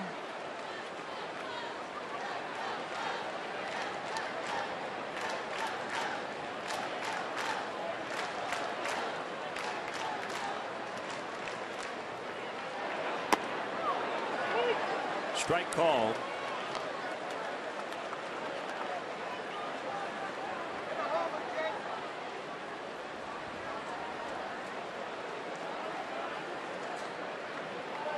Something changes drastically for Jake Peavy here. This is looking like another very short start for the Giants. And with that, Javier Lopez is up.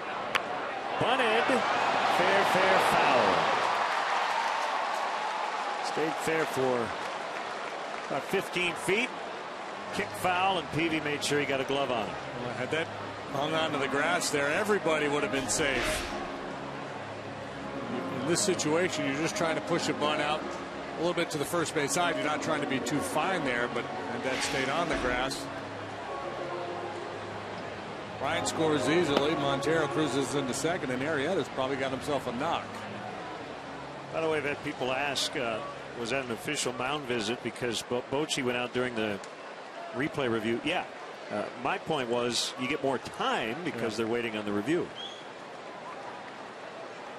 So 2 strikes on Arrieta. Bunted foul. That's a strikeout.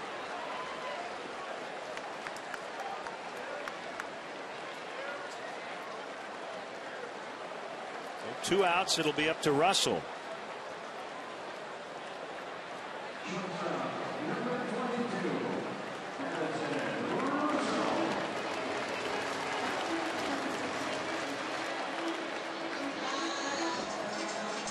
It feels like more than a 2-run lead, doesn't it? Because Peavy's had to work so hard.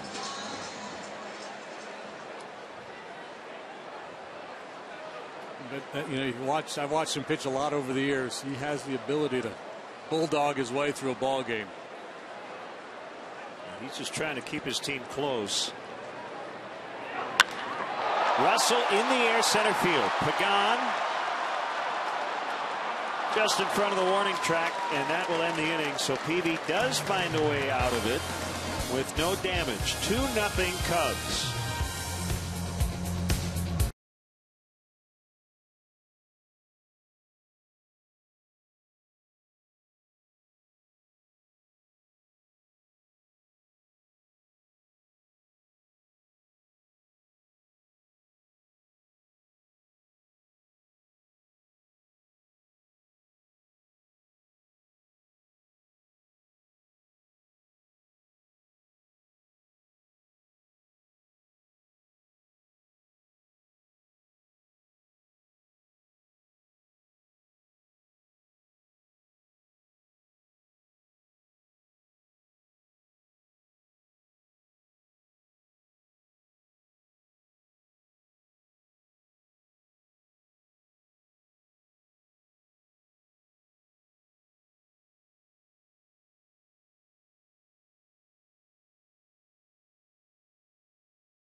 Don't miss a brand new edition of Bears Life. CSN goes up close and personal with strong safety Ryan Mundy.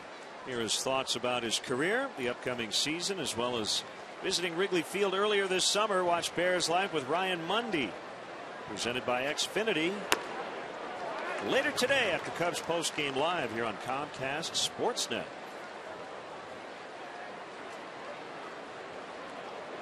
Brianza, Peavy, Aoki, check that, Pagan. Aoki left earlier after being hit by a pitch in the helmet. He did walk off under his own power.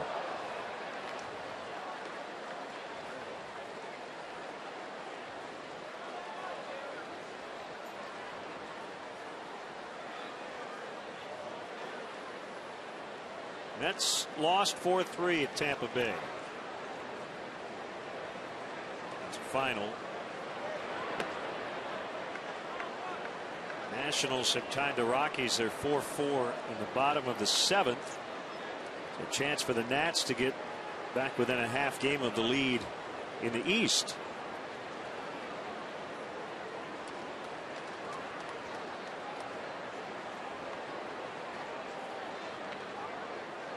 Two pitch, swing and a miss on a ball that was the outside, but in a pretty hittable spot. Adrianza just missed it.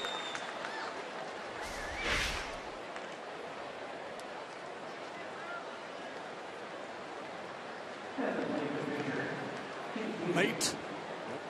See that little toe tap there? That's what Addison Russell was doing earlier this year, and he was having a hard time getting to the fastball. He's eliminated that. He's a lot better at getting to the fastball now. Strike to Peavy. Richie Schaefer, the rookie, with the game-winning home run in the bottom of the 7th for Tampa.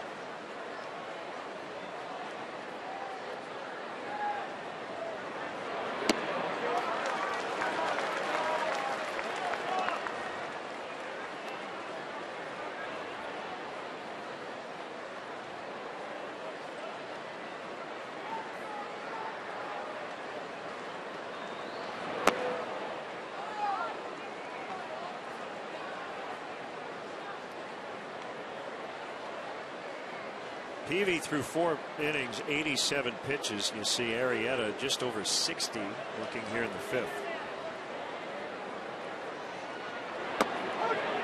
Called strike 3. The partner mentioned earlier it's only 2-0. Definitely doesn't feel like that.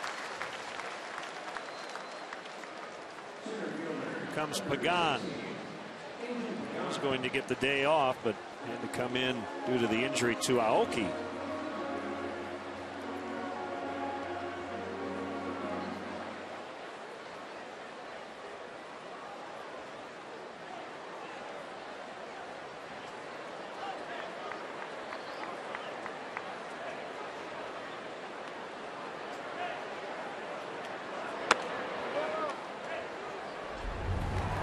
Scary incident earlier on a slider.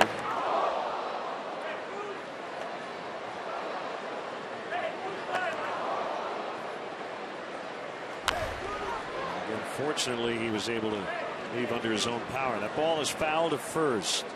Yeah, and I think now too, with all the focus on head trauma and all the injuries, concussions, it makes sense now when a guy gets dinged like that. Even if he says, you know, I think I'm okay, it probably makes sense. Hey, let's get you out of there.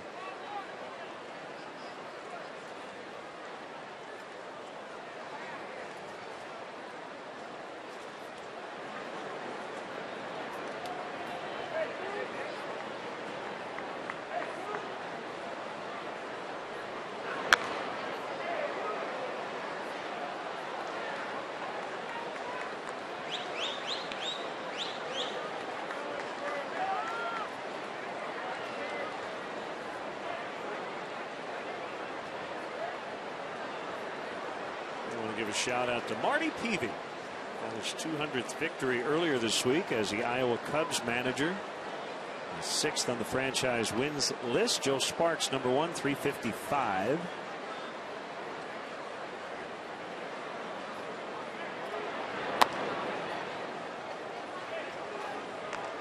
Pierce Johnson pitching for AAA Tennessee. Got a win last night. He's 6-0 with a 161 after missing the first 2 months. with a back injury. Remember that name.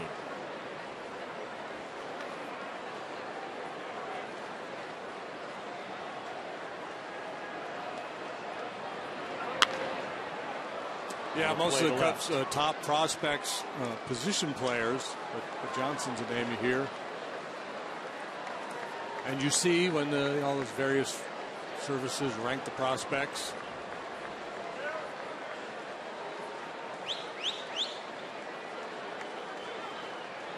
'43rd overall pick in the 2012 draft. Pierce Johnson, 6'3" right-hander.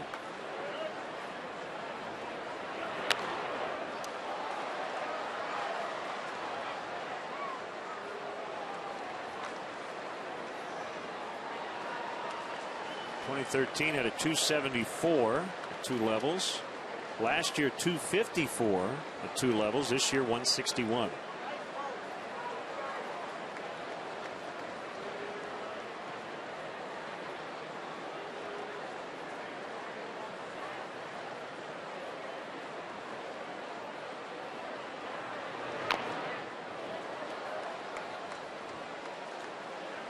Pagan working the count here. We'd like to welcome all our viewers watching on DirecTV. Great to have you with us.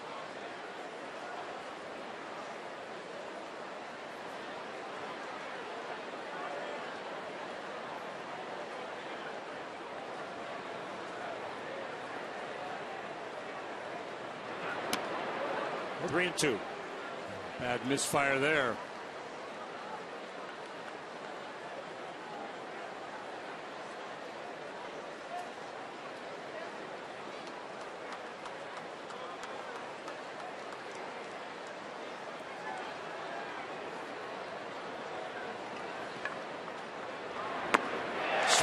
He got him, and the inning is over.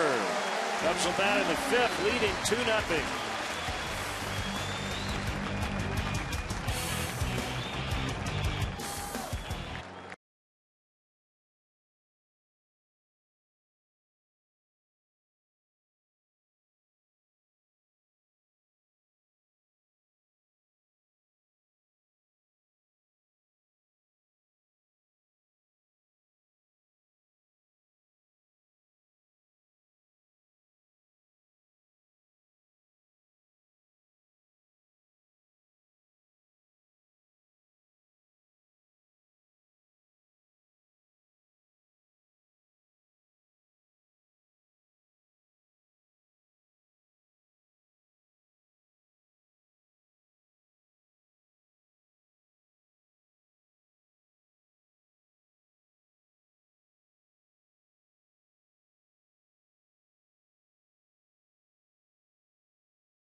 Nice day. We had a threat of rain, and we still could see some precipitation, but the way the weekend is gone, it wouldn't fit, would it?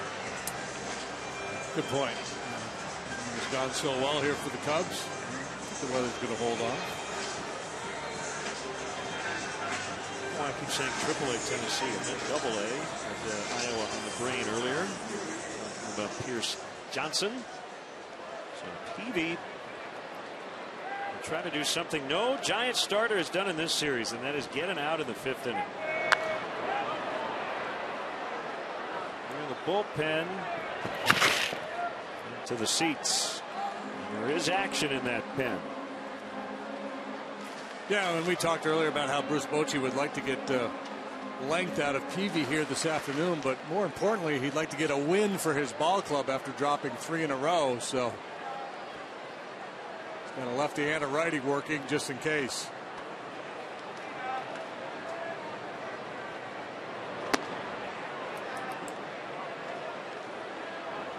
Strickland and Lopez.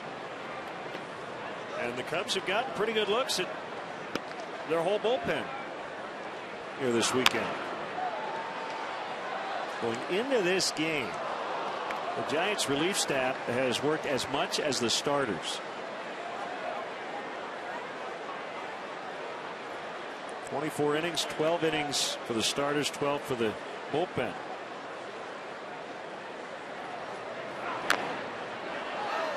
Bounced foul.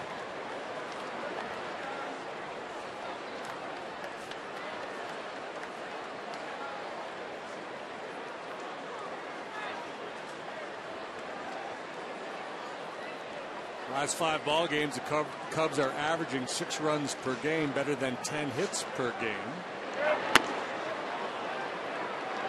They've homered in 4 straight.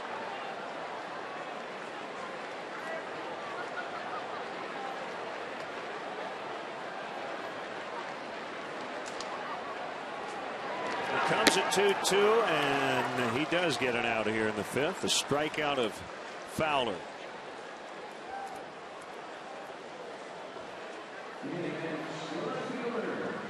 That will bring up Schwarber, who has walked, scored, and struck out.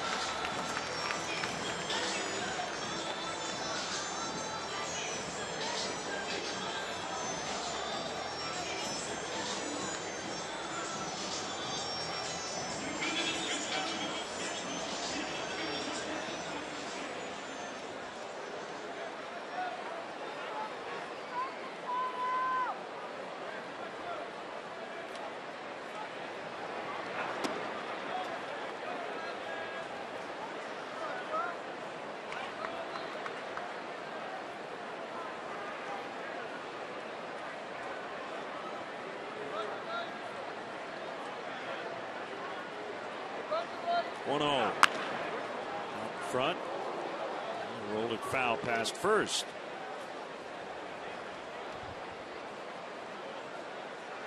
I think Peavy's out there yelling. Schwarber's not sure who he's yelling at. In all likelihood, he's yelling at himself. I think that's a really good bet. You know why? He likes to yell at himself. Left field toward the corner. Blanco will have room.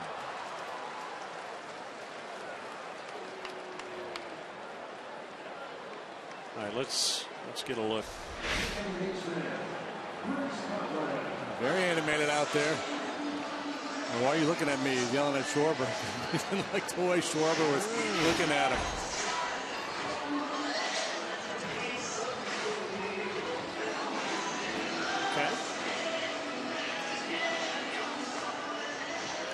Schwarber will not be intimidated.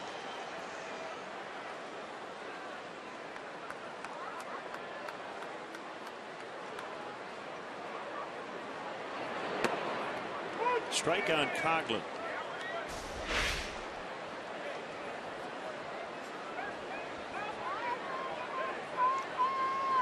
What are you asking? Do you have a question? I love it. 34-year-old veteran. To a 22-year-old rookie. What are you looking at? Kyle didn't give an inch. A couple of competitors.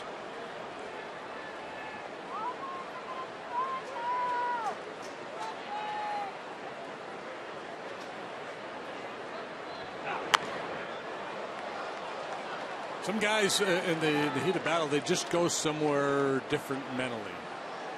Go back to the Clemens flinging the broken bat at Piazza running down the first baseline. Randy Johnson with a tense guy.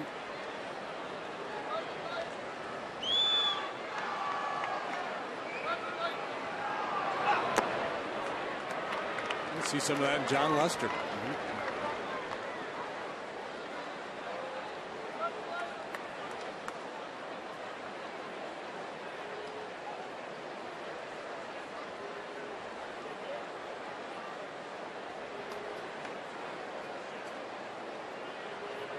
He had 100 pitches on the day. And fly ball the other way to end the inning. We will go to the 6th. Still 2-zip Cubs.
Let's go. Don't miss your chance to catch the best matchups in baseball. Reserve your place for baseball in the, for history in the making.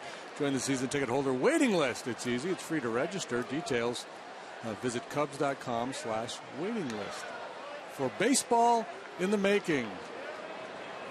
Jonathan Herrera will come in and play second base. Coghlan made the final out of the 5th.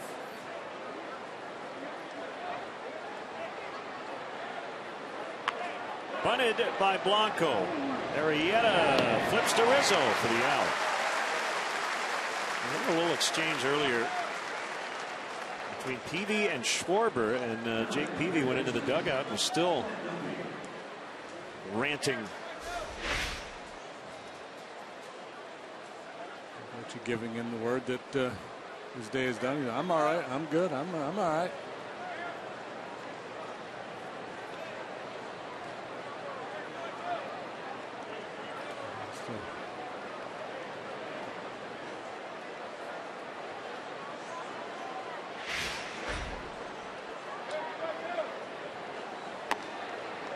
To Duffy. Manager will give a pitcher a chance to vent a little bit and then just start to walk away. You're done. You can yell, but you're not going to yell at me anymore. Discussion over.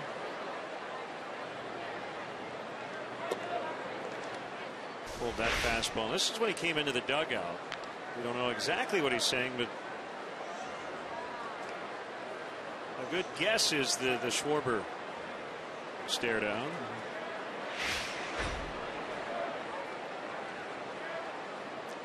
Boys will be boys. The 2-0 on Duffy. Strike one.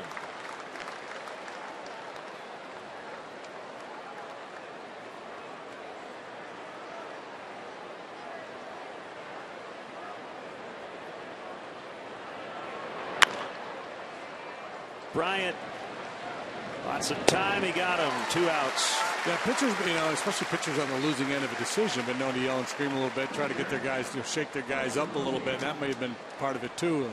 Something along the lines of, hey, we've lost 3 in a row. We're getting beat today. They got a team full of rookies over there. Once in a great while, Nolan would kind of snap.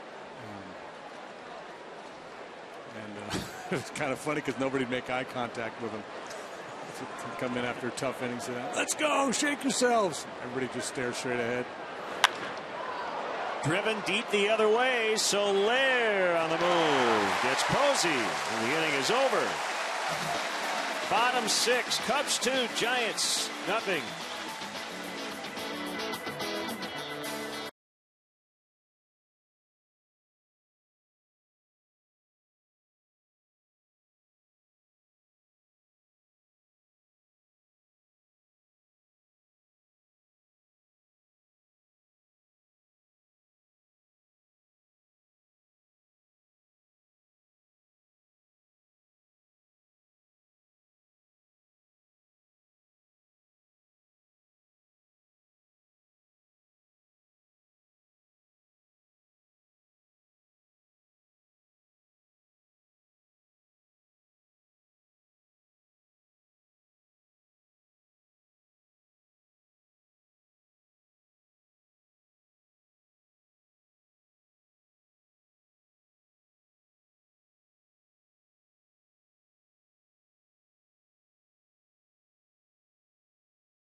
Hey, the 90s are coming back, whether JD likes it or not, for at least one afternoon as the Cubs host 90s Day, August 21st, against the Atlanta Braves. Budweiser Bleacher fans 21 and older get a reissued neon Cubs hat in one of 2 popular colors. The game will feature Sounds of the Decade, popular 90s music played between innings, and much more. For tickets, visit Cubs.com. Love the 90s. One of my favorite decades of all time. As long as they play a lot of Pearl Jam, we're good. Speaking of 90s, this guy's mid-90s with that heater and more. Slider and a change. Peavy did what we expected him to do. Went out there and battled, competed. Had to work awfully hard early, but ultimately pitched pretty well. Allowed 2 runs in 5 innings. Just ran out of bullets. At least from Bruce Bochy's perspective. Peavy obviously fighting to stay in the ball game, but he made a lot of pitches.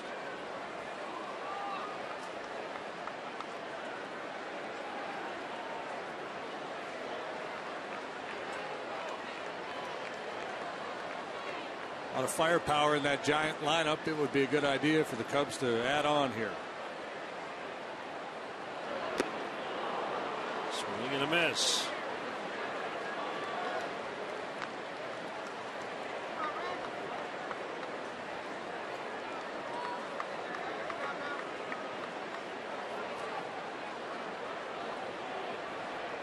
Strickland worked an inning yesterday, 2/3 of an inning in the opener of this series on Thursday. Still has not thrown his fastball. There's one. And Rizzo pops it down the left field line. Nice late adjustment. Duffy makes the catch in the bullpen. Well, not an easy play. Very good play by Duffy. going down the line. Doesn't have much of an angle. Great concentration. Knows he's getting close to that bullpen mound.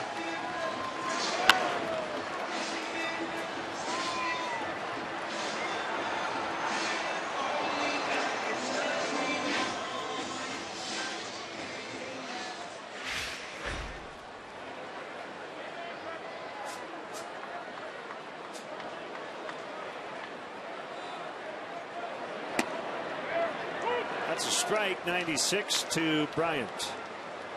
RBI single in the first, a walk in the fourth.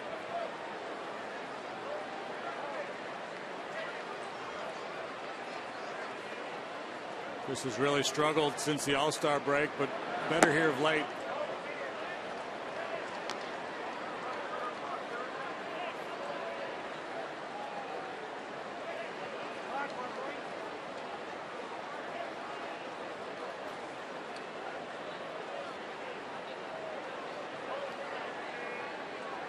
Strickland working exclusively from the stretch. There it is, low and outside. Came up in September of last year and then pitched in the postseason. He gave up a bunch of long balls. 6 postseason home runs allowed. Trial by fire, but he did get a World Series ring.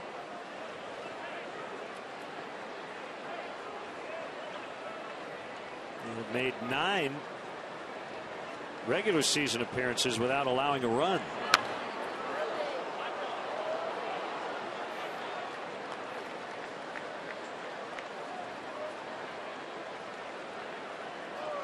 How many postseason innings did he pitch? So let's see. He gave up 3 homers in 50 games during the regular season.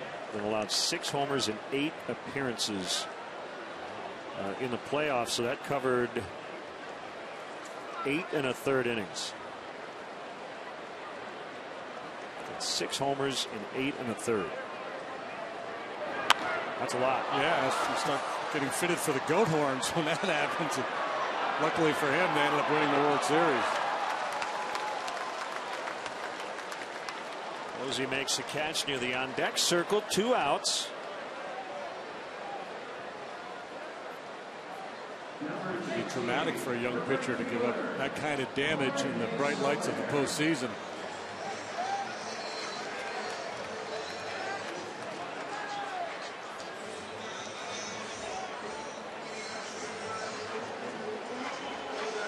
Today was the construction Clark giveaway. Plush toy that baby was gnawing on.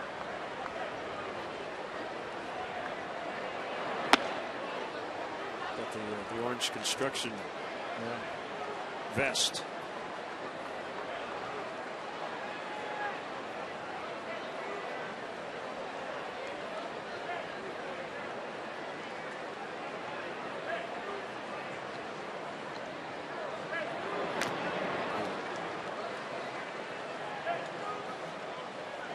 Kind of swing. You're happy you just fouled it and didn't put it in play. Yeah, it was kind of non-committal, wasn't it? Yep. He wanted to kind of quit the swing and finish through, live to fight another day. He hit a rocket last time up.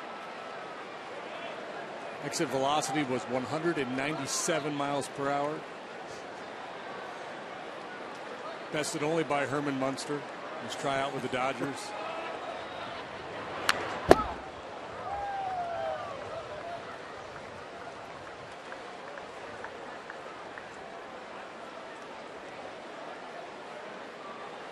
Herman went 220 at least.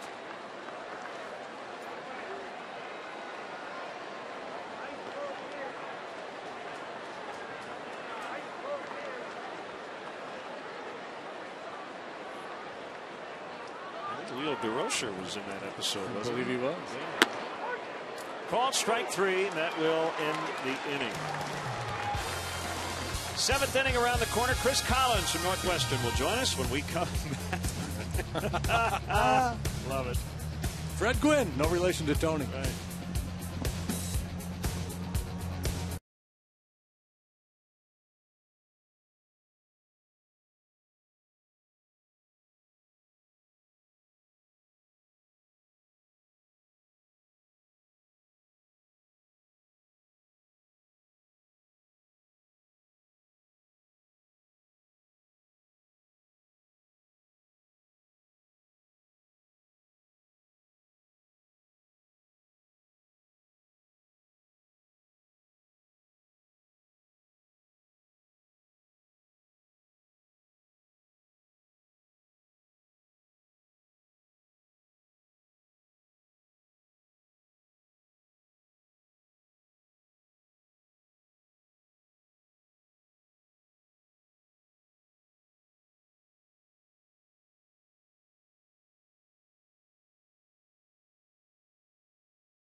Strongest Fan photo to Northside Data Strong Fan. You just might see yourself in an upcoming broadcast brought to you by T-Mobile. Great to have with us Northwestern basketball coach Chris Collins.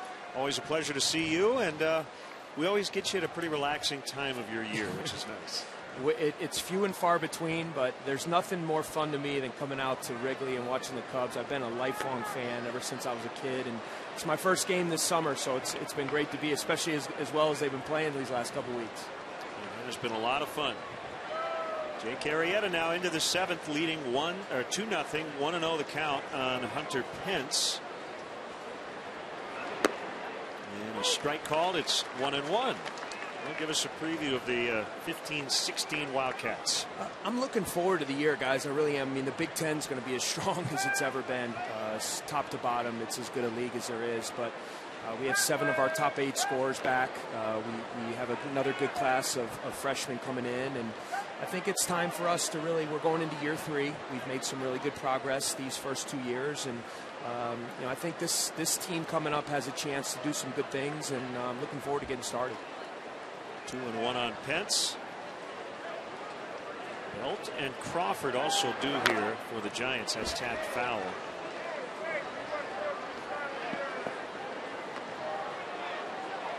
Got to talk to the manager today, and your dad, Doug Collins. They're the Bulls fans. Had you met Joe prior to today? I had not. This is my first time. I've always been a huge fan of Joe's. I follow baseball, played it growing up. I love his style. I love the way he deals with his players. So it was a real thrill to meet him. Yeah, he has kind of a Zen-like philosophy. I don't know how well that would play in college basketball. But yeah, I don't know if I could pull that off. But you know what? I always respect when you see coaches that their teams, you can tell they believe in them. And they'll fight for them, and at the end of the day, no matter what your style is, if you can get that out of your team, then to me that's the mark of a really good leader and coach. Loop single by Pence, sounded like he broke his bat. That'll bring up Belt with a man on. Nobody up in the Cubs bullpen. Pitch count in good shape. So a Duke guy, played for Coach K, worked with Coach K as an assistant. I mean, there's probably a whole lot of things you could take from him, but is there anything that stands out when you started your career with this? This is one piece I'm really going to take. Well, initially growing up, you always think of coaching as strategies, X's and O's, putting guys in the right positions, and all those things matter. But the thing I learned more than anything from Coach K is, to get your team to trust you, to believe in you, to get them to fight for each other, to be one. And that's what he does, as well as anybody I've ever been around. I owe him everything in my career. I played for him and then was under him as an assistant for 13 years. And there's not a day that goes by that there's not something that comes across my desk or with my team that I don't think of, what he'd be saying in my ear or the advice he'd be giving me to deal with the different situations. That ball caught by Russell on the Belt opposite way liner. And Pence back to first. A strange question for you, and I'd like to ask strange questions. As you recruit, and I don't know the makeup of your roster, do you have any coaches' sons? And is that the kind of player that intrigues you, considering you understand what that is? And I think there's definitely a value in it. The last couple years, our best player, we had a referee's son, Drew Crawford, Danny Crawford is the top NBA referee, who was one of my returning leading scorer is Trey Demps, whose father, Dell Demps, is the general manager of the New Orleans Pelicans in the NBA. So I think I think there's definitely a value, of a guys that like I did. You've been around the game since you've been 2 years old, and you tag along with your dad, and that's how I learned. And you kind of innately get some of the ins and outs. You see it in baseball all the time, with sons of players and coaches. You just kind of get that feel of how to play, and you're around it. And so it is something we look for, and I think it helps going into college, especially because it's such a big transition from high school. Yeah, there's a guy a couple booths down today that fits that description, Cal Ripken Jr. Yeah. We grew up around the game with his dad, and I mean, if there's a correlation between a gym rat and a baseball rat, a diamond rat, and Cal would be the guy. We're working with Brian Anderson over on the TBS broadcast today. One strike to Crawford, one out. We're in the 7th. Cubs trying to sweep the Giants. A win today would mean a 3.5 game lead for the second wild card spot.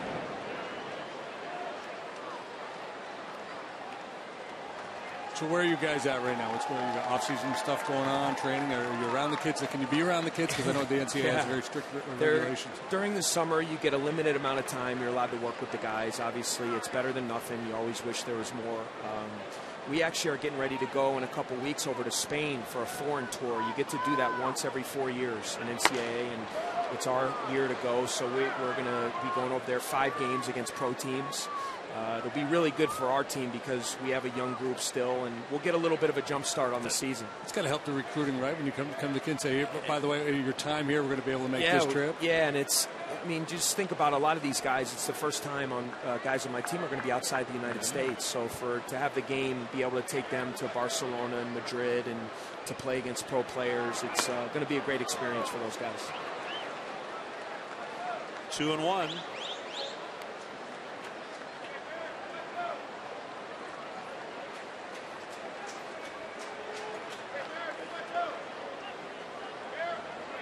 Brianza on deck. The pitcher's spot. Loves a double play depth. Arrieta would love a ground ball here, but first he's going to check on Pence. Yeah, it's a good count to put a play on here.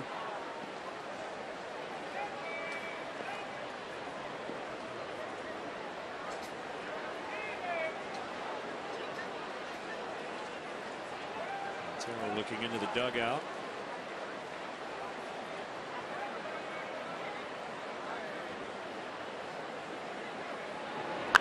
Look out, rocket hit foul. So who was your guy growing up, being able to be around your dad's teams?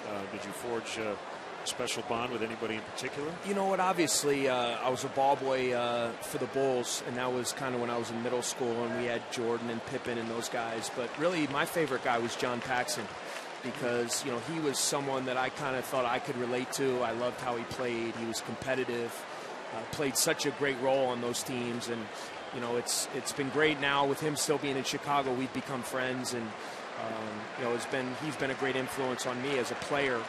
And then it's been fun to see his success and management with the Bulls now being back. Pitch takes off. Here's the throw by Montero, and it gets past. But Pence is going to hold. He didn't get a good read on it, and he was laid out there at second base. So that's his second steal today. Yeah, he only had a couple coming in, but he's been hurt much of the year. A couple years ago, he stole 22 bases. Picked a perfect pitch to go on.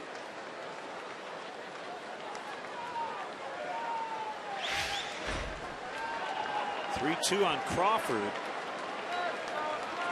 Giants have not had many chances today. They're 0 for 5 with men in scoring position. Cubs 1 for 5.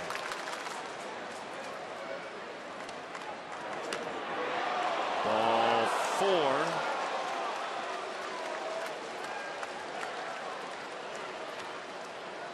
So Crawford's on, and it'll bring up the switch hitting Adrianza.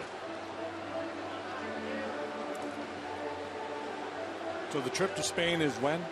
Coming up in the next couple weeks. We leave on the 22nd, and then our first game will be in November, November 13th, I believe. And non-conference schedule? Non-conference, yeah.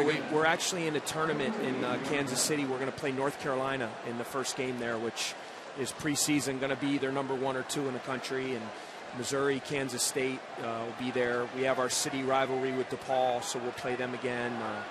We have an ACC game. We have a challenge Big Ten versus the ACC, which is always a bragging rights kind of game. So we'll have some good games to kind of get us ready for the Big Ten in November and December. And then you better be ready come January, because those Big Ten season, you try not to look more than one game in advance, or else you get sick to your stomach when you see all those teams coming at you in a row. Good spot for Arrieta here. Leading 2-0. Missed again, 2-0. Kelby Tomlinson is in the on-deck circle to hit for Strickland, but Chris Bosio is going to head out to the mound. And nothing doing in the Cubs bullpen yet. How many assistants do you have, Chris? We have 3 assistants.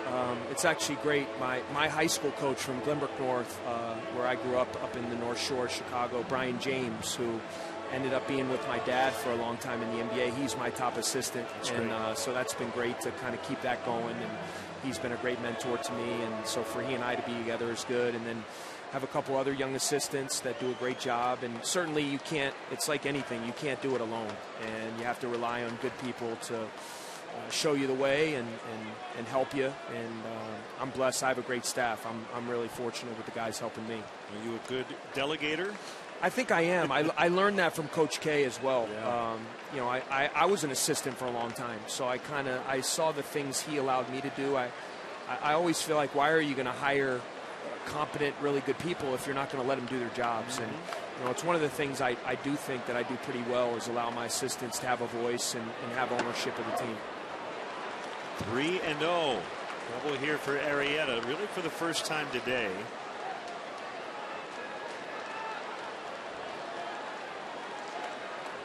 Still quiet in the Cubs pen.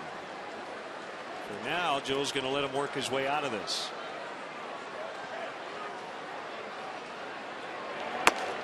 That's a strike. 3-1. Yeah, well, the trust factor in Jake Arrieta is running awfully high right now. He's been so good for so long. It will be action now as Tommy Hunter will grab a ball.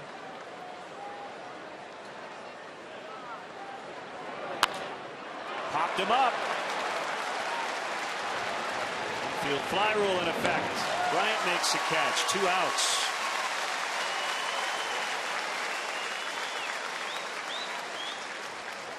I know, JD, you're just trying to get outs here, but do you ever take a look out of the corner of your eye and go, is anybody up yet? Oh, yeah, absolutely.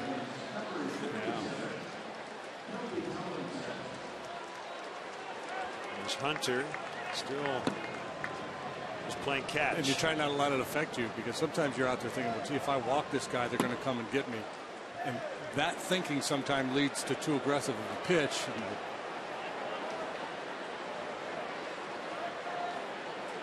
So it's the pinch hitter Tomlinson. With 2 on and 2 down. Situation means another conversation. Well, Coach, we've had a great relationship with Northwestern. Pat Fitzgerald comes and sings every year, and it's been a nice relationship between the Cubs and Northwestern. It is. It is. We kind of have an ongoing thing, too, about who can throw the best first pitch. And I think I nailed that one pretty easily. You have any? Beat out. Yeah, Fitz is, he's a little wild. So even though I got the signal, I had the 1 signal, so I knew I had to go heat. I still wanted to control it and make sure I got it over the plate. There it is. Yeah, we might have to get a split screen of Fitz there and do a comparison, do a breakdown. Inside corner. No, it's been great. I know we had a football game out here a couple years ago. There was a women's lacrosse game, and our relationship with the Cubs and Wrigley Field is something that means a lot to us, and hopefully we can keep it going for a long time. 1 strike on Tomlinson.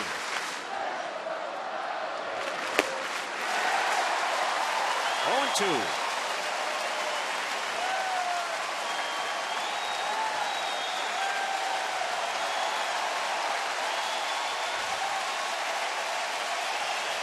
Probably it for Jake. He's due up second in the bottom of this inning. The grind here in the 7th.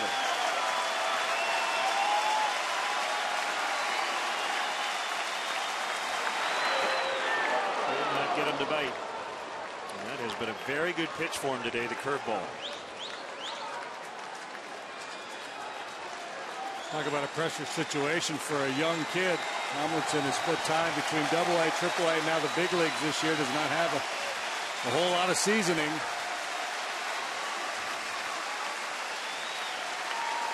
Pence at second, Crawford at first. Single, steal, walk. 2 outs. And a 1-2, and he stays alive.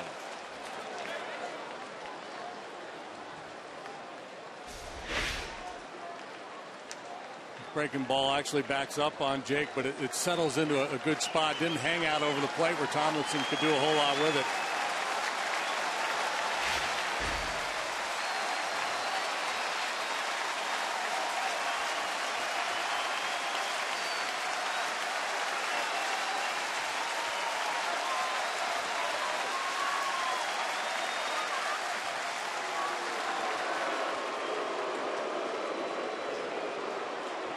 Montero tapping his chest protector as if to say that's on me. I think Jake was ready to go, and Montero still trying to sort out what he wanted to throw here.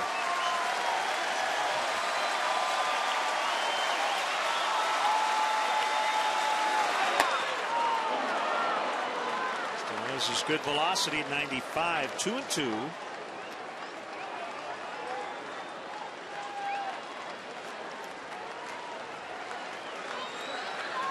Fans on their feet.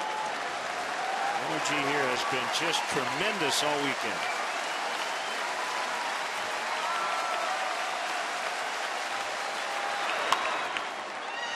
Down holding.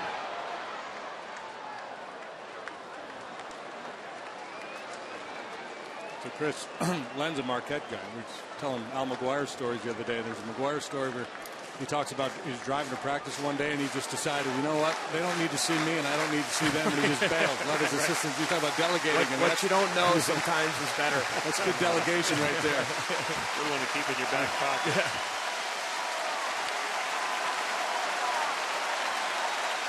Another 2-2 on the way.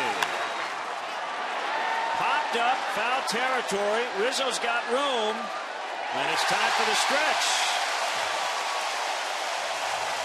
Here's Chris Collins.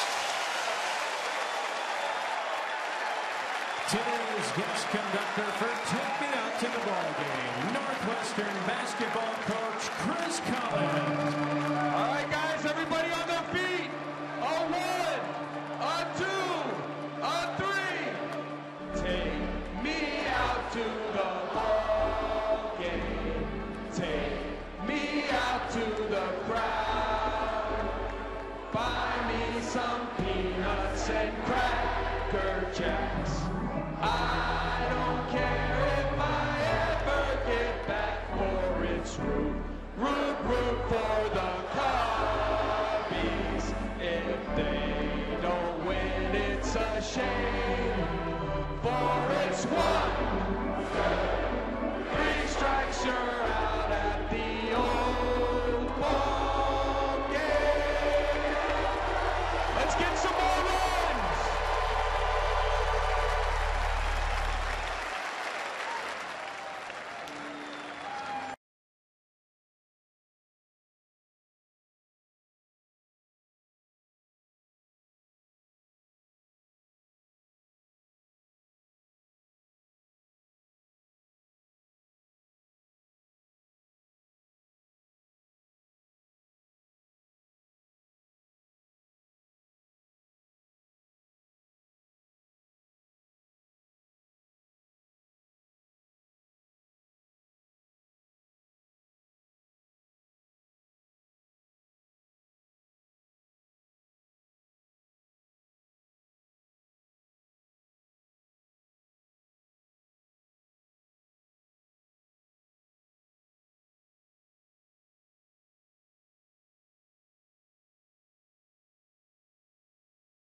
Cubs Charities. Cubs Authentics is your premier outlet for all MLB authenticated Cubs memorabilia.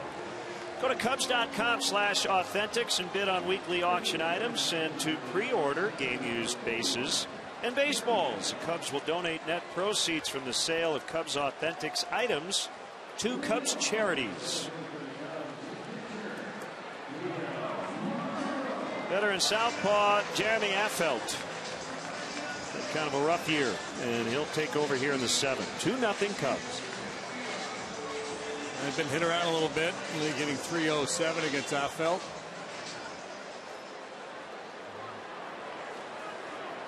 Five home runs allowed. Good bunch out there in that bullpen. They've had a lot of success for a long time.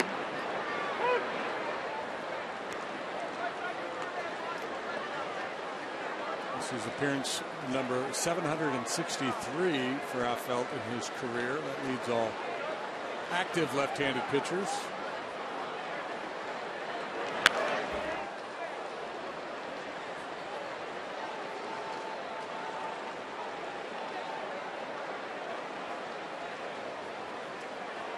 Arrieta bent a little bit. He did not break. And he's out on deck.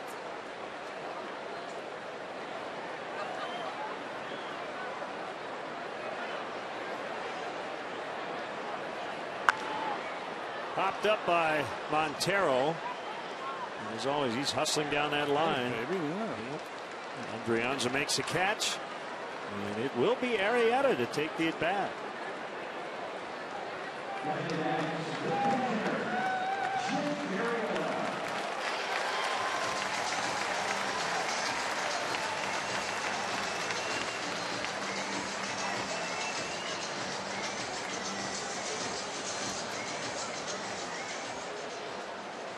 I know it's been a tough go for the Northwestern basketball program, but given enough time, I have a feeling Chris Collins is going to have some success. Yeah, I would think. Very impressive. We'll be rooting for him.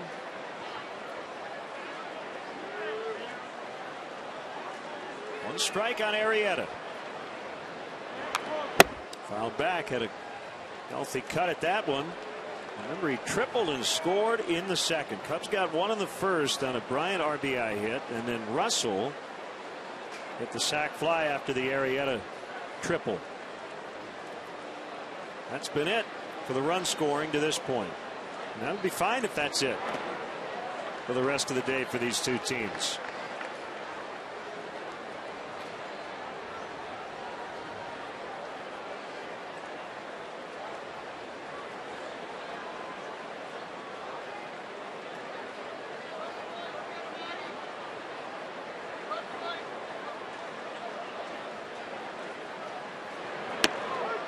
Called strike three.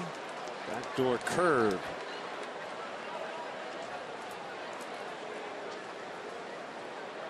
The Giants are at the top of the order for the top half of the eighth. It's Pagan, Blanco, and Duffy.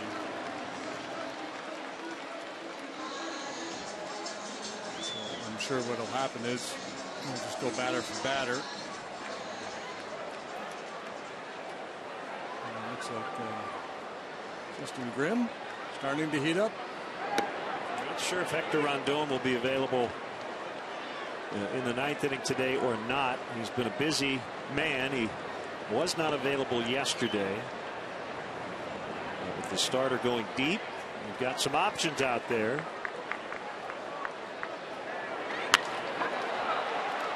Pence in right, and the inning is over as Russell flies out. We will go to the eighth. Cubs 2, Giants nothing.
Just the use of public transportation. You can ride your bike. There's a bike check there at Clark and Addison. If you drive your car, the Cubs provide free parking and shuttle service on night and weekend games from 3900 North Rockwell.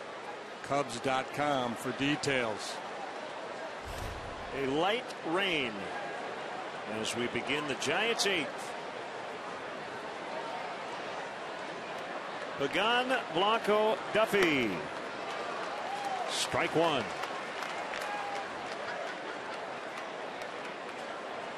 Yeah, it'll be Grimm next in line. Should Joe want to go to the bullpen here? Yeah, I think if this were Duffy, Posey, Pence due up, Grimm might already be in the game. He wants to keep as many arms available to deal with the likes of Posey, Pence, Belt, Crawford here in the final 2 innings.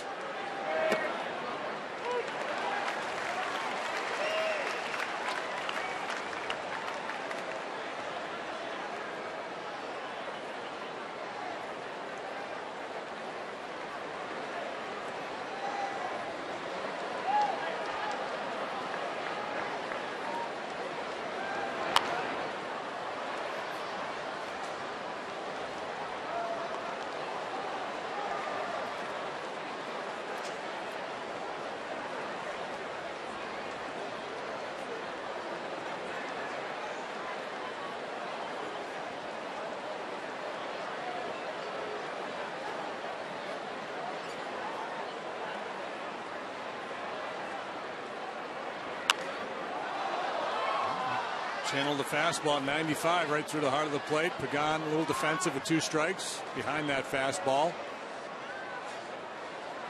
Just battling, trying to stay alive.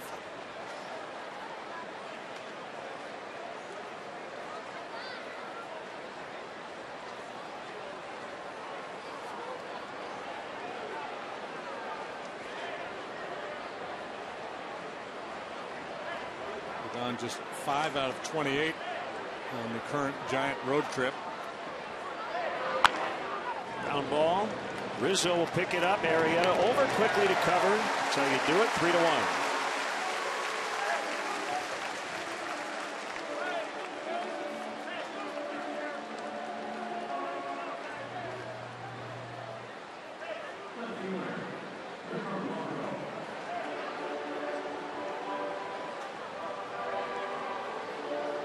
Nationals just cannot get on a roll. They're down to their final swings here, down 6-4 to the Rockies. The bottom of the 9th. After the Mets lost earlier, golden opportunity for the Nationals to get within a half game. Big 2-run single by DJ LeMahieu in the 8th, giving Colorado the lead. And off Drew Storen. So a couple of rough ones.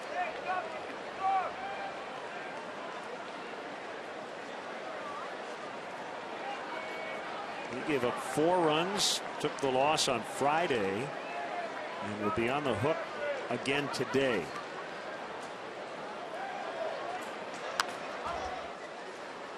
Lost his closer's job when they traded for Jonathan Papelbon.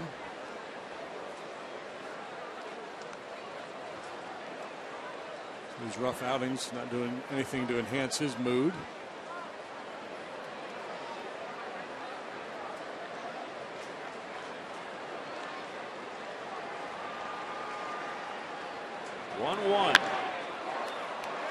Soft liner, Fowler. 2 outs.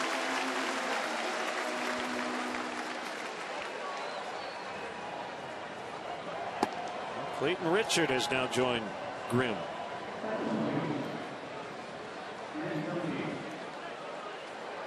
Forever the Phillies had the worst record in baseball. That is no longer the case.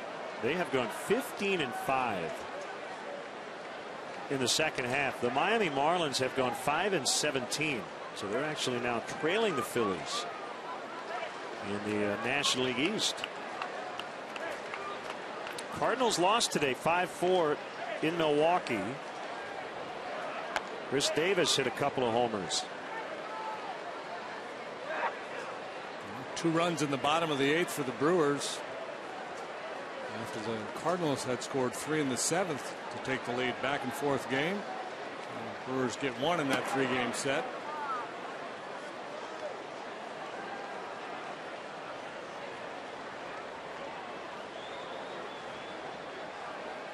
Yeah, so all the Milwaukee runs came on 3 home runs. One by Elian Herrera, and the other 2 by Chris Davis. 2-1.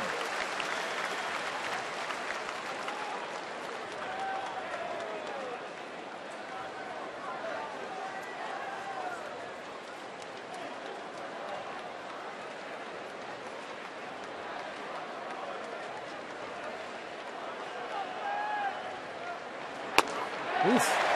2-2. Blue Bayou.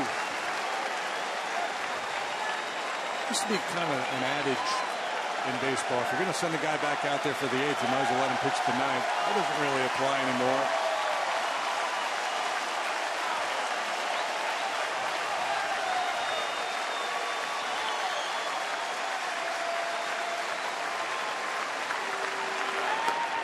Never threw that one. Got a little geeked up maybe.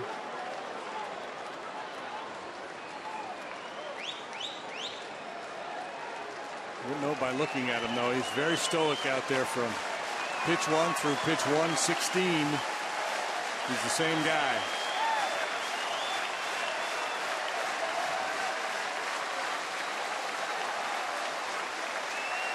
Three-two pitch, ground ball up the middle, diving stop Herrera. No chance. Infield hit for Duffy.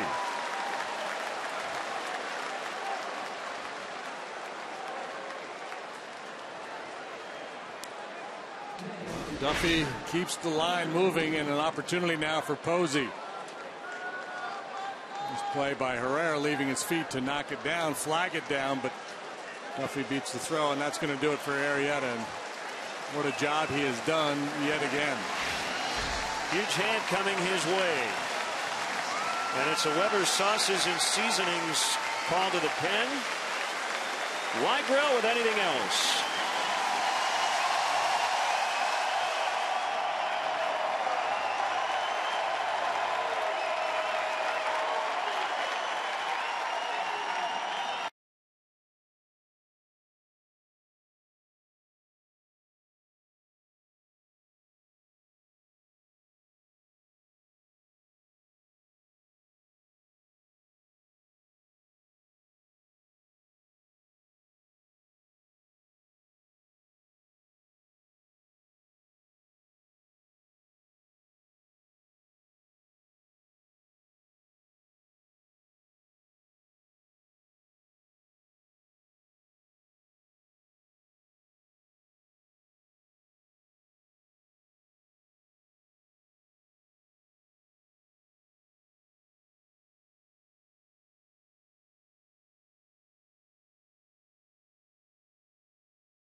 Is Justin Grimm.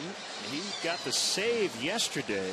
Had that hairy 9th inning, which the Giants scored 3 times. But he picked up save number 3. He came in and got the 27th out, a ground ball by Duffy to finish the ball game. This is his 3rd appearance in this series. He worked the scoreless inning in the 5-4 to win on Thursday. Got the win in that ball game.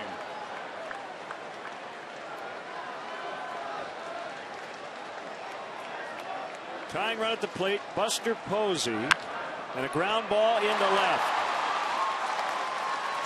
Duffy will hold it second. The wind, which was blowing in and a bit right to left earlier, has completely died. with the rain, and has really calmed things down. And Posey was looking breaking ball there. He took a very aggressive swing at that curveball. Plus pitch for Grimm, and one he'll start a lot of especially dangerous hitters off with, both righties and lefties. So 2 on for Pence, a 2-out rally. Arrieta got the first couple of batters this inning. Duffy with an infield single. Posey connecting off Grimm. Driven in the air to deep center. Fowler on the warning track. He's got it, and the inning is over. A loud third out as the Giants strand a couple. Grimm finds a way out of it. We go to the bottom of the 8th. It's still the Cubs 2 and the Giants nothing.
Continues on. Good news out of the Giants clubhouse. Nori Aoki is doing okay. They are monitoring him, and they will release more information after the game. He got hit by a pitch in the helmet in the 3rd inning and had to leave.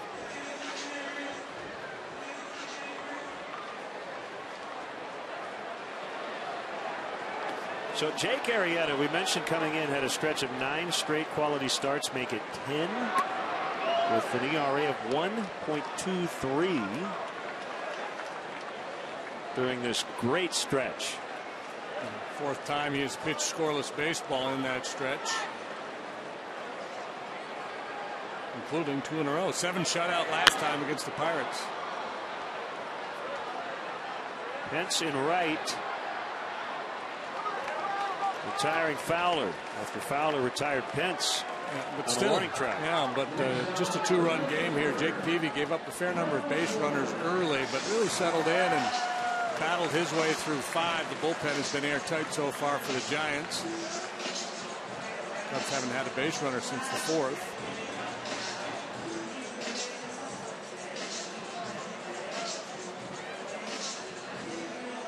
Schwarber doesn't even have a hit. That's a headline. No, but he did walk and score the first run. And right now, that could be the game-winning run. Fowler 0 for 4, so his on-base streak in jeopardy. And I don't think he wants extra innings to try to extend it. Victor Rondon. Apparently available today. Ground shot foul. No hits today, but he's taking good swings.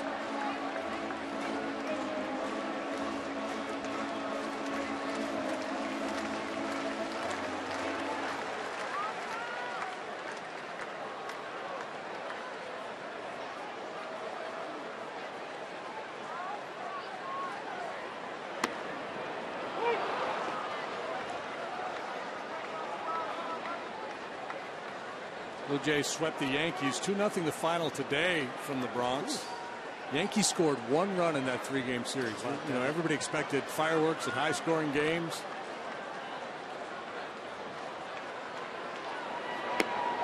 Strike 3, got him on a curveball.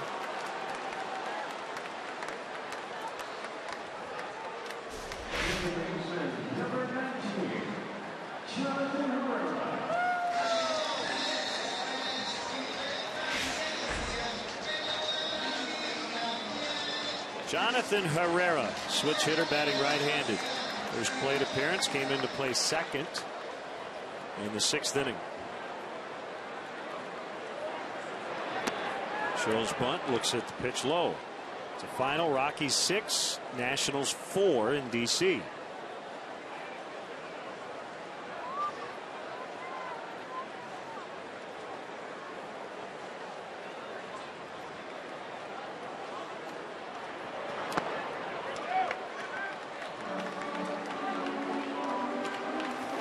White Sox tied the Royals with a run in the top of the 8th.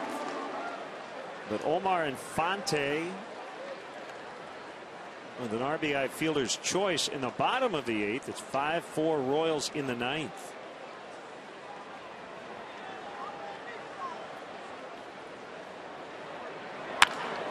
Hit hard on a hop. Picked clean by Brandon Crawford. What a play to end the 8th. We go to the 9th. Rondon is in. It's 2-0 Cubs.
At bat is up to the moment at any moment with in-game highlights, live look-ins, replay reviews, radio broadcasts, StatCast, and more. Get MLB.com at bat for your smartphone or tablet.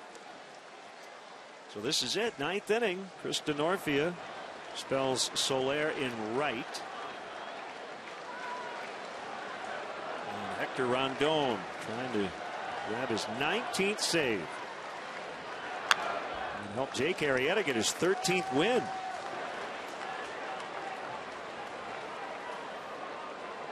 saves in 6 consecutive appearances for Hector. An 0.57 ERA for Hector in his last 32 games dating back to May 25th. That would be 2 runs allowed, 2 earned runs in 31 2/3 innings. Cubs have not swept the Giants 4 games here at Wrigley since 1977. Belt fouls 1 and 2.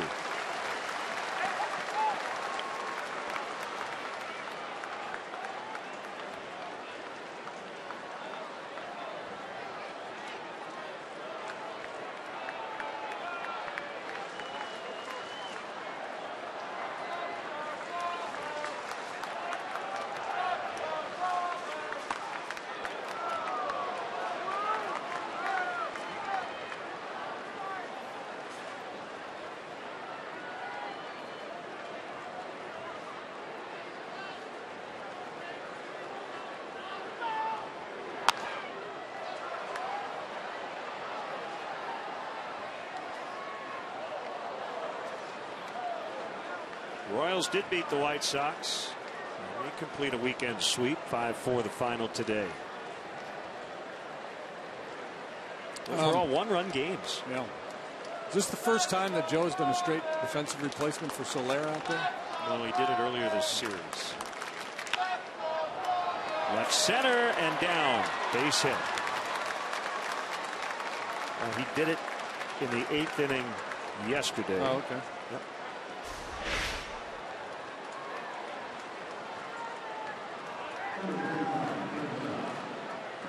Left-handed sluggers and Belton Crawford leading off this inning. Makes sense you'd want to upgrade out there.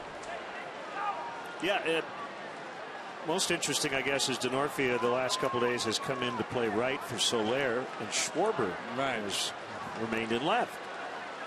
And again, he's made all the routine plays, hasn't made any mistakes really out there. So here's Crawford. Leadoff man is on. It has been an eerily quiet day for this Giants offense, but we have seen them with some outbursts in this series, particularly in the 9th inning yesterday when they scored 3 times to make it a nail-biter. 8-6 the final.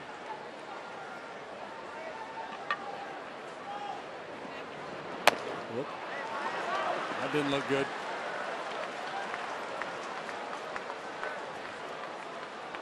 Really out of sync with his delivery there.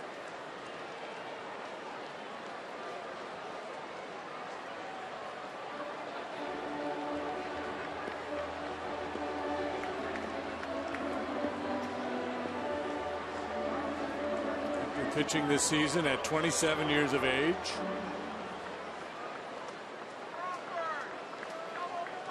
Started the season as the closer, scuffled a little bit in May, lost his job after blowing his 3rd save back on May 22nd. That was the start of this really good run he's been on.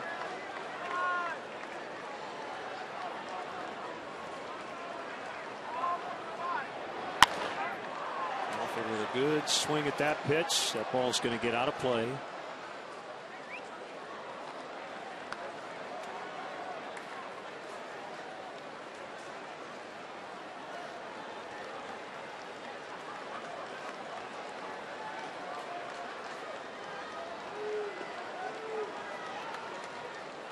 Yeah, these all feel like 2 games in 1. You win, you're 3.5 up. You don't, you're a game and a half ahead. Cubs taking the first 3 in this series and leading 2-0 here in the 9th. Strike 2. Yeah, it's funny, the psychology of baseball. Had you gone to Joe Madden before this series and said, would you be happy with 3 out of 4? He said, sure thing. You asked him that this morning. He'd say, no way. Yep.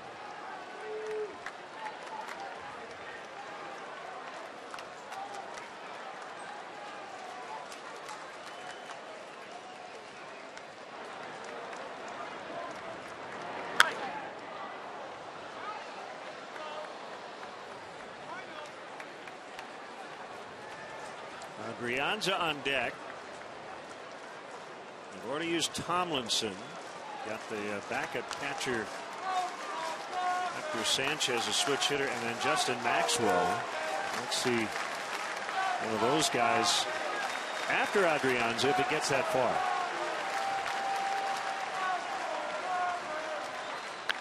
Pulled fair. Trouble, right field. Second and third with nobody out. So the tying runs are in scoring position. Brandon Crawford with a double.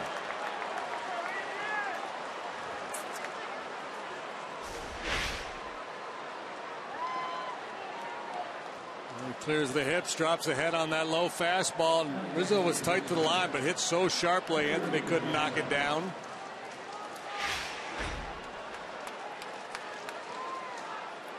We'll see what Bruce Bochy wants to do here. If he feels Adrianza can handle the bat well enough and put down a bunt,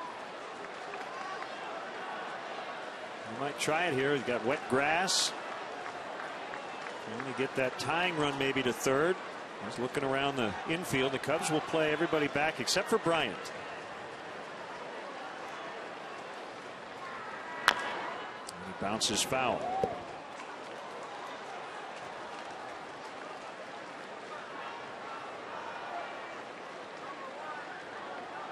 Infield or outfield rather not terribly deep. I'm expecting Adrianza to slug here per se. Yeah, 2-run lead in the ninth. You're not playing no doubles. You're doing everything you can to prevent that tying run from scoring. That's a strike. So Rondon would love to miss a bat here. Sanchez on deck.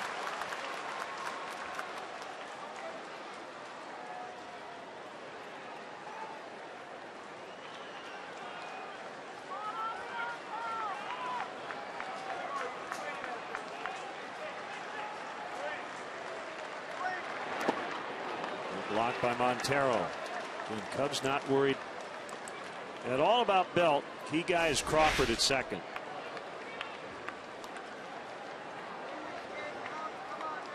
Gonna have the conviction to both call that pitch and throw that pitch in this situation. One scoots by, one scores, and the tying run would move to third.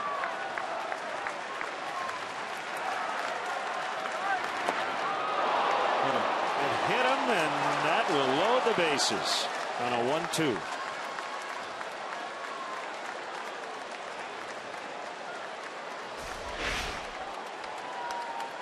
Overcooks this slider.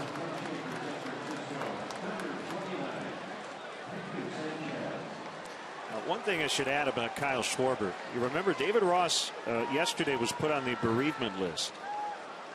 So Schwarber is the only other catcher on the roster. That probably plays into Joe Maddon's decision to leave him in the game. Yep. Just to make sure if anything happens to Montero, he's covered. And Chris Bosio will head out to the mound again. Still quiet, although that's changing in the bullpen. As Tommy Hunter will get up. He was up earlier, so should not take him very long.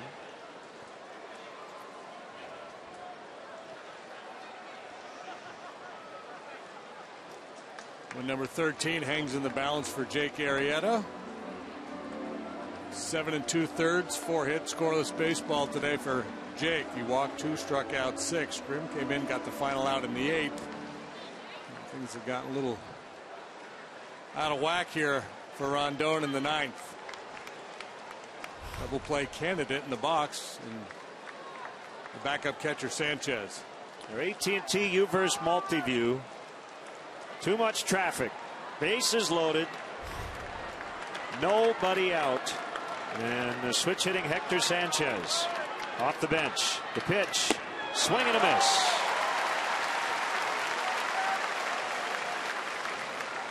We know we're getting a lot of questions on Twitter. Because that ball bounced, does it matter? No. A hit batter's a hit batter, whether it bounces before it hits him or not.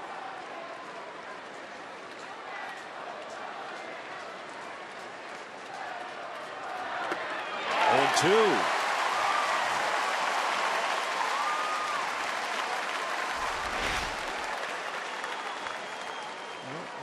Good adjustment made by Rondon with that slider. 2 good ones to Sanchez here.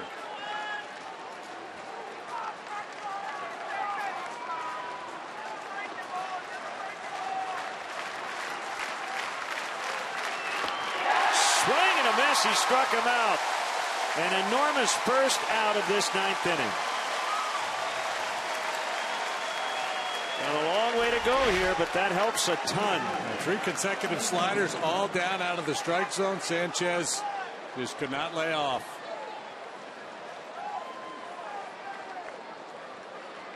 Great job of not overthinking things there. You'd say, well, he's got to be looking for that slider. Maybe I should throw him a fastball. He just kept spinning it and he kept chasing it.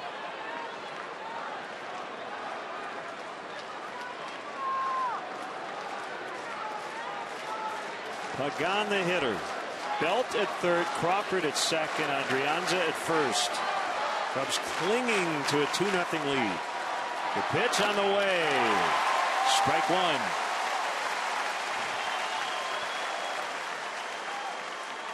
Giants are out hitting the Cubs today 7-4, and as JD mentioned, very little happening for the Cubs offense since they got those runs in the first 2 innings. 1 hit since the 2nd inning for the Cubs.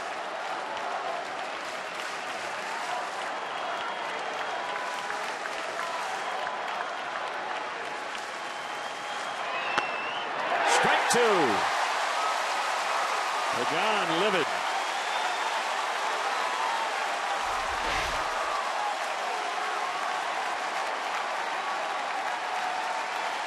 Cradled nicely by Montero. Looked like he caught the outside corner.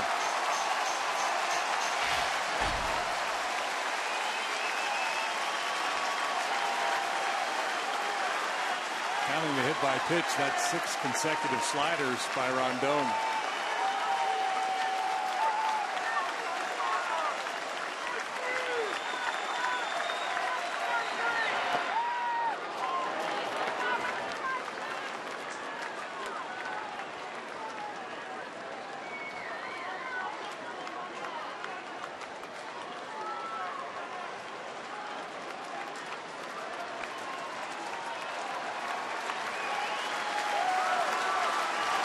October-like drama here in August. 2 playoff contenders. Cubs trying to finish off the Giants. The Giants with the bases loaded here in the 9th. Way outside. And got away from Hector a little bit. 2-2. Gregor Blanco on deck.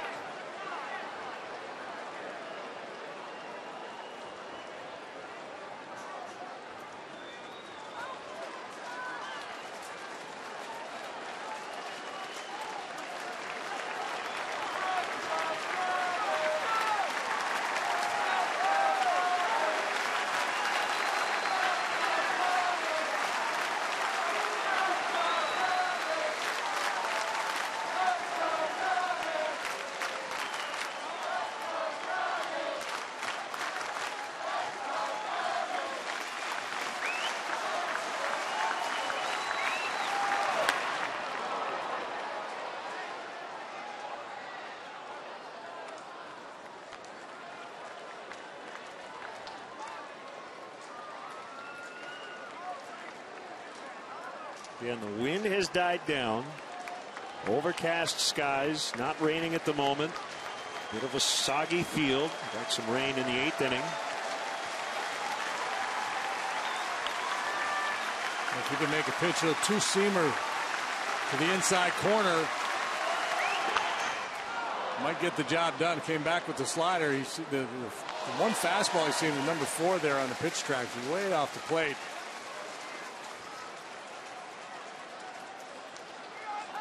All the sliders he has thrown, Pagan has to be leaning more heavily towards the slider than the heater. But it becomes a trust factor. If you're Montero calling that pitch, you have to feel confident that the guy on the mound can make the pitch. Another 2-2 on the way. Hook foul. That ball hit a ton.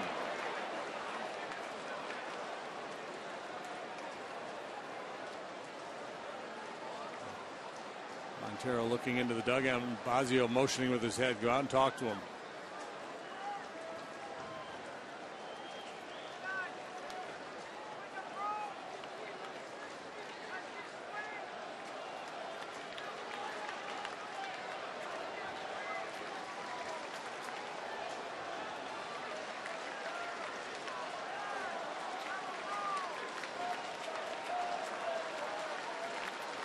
Down year for Angel Pagan. On base percentage .291. And he is giving Hector Rondon a good battle here in a huge spot.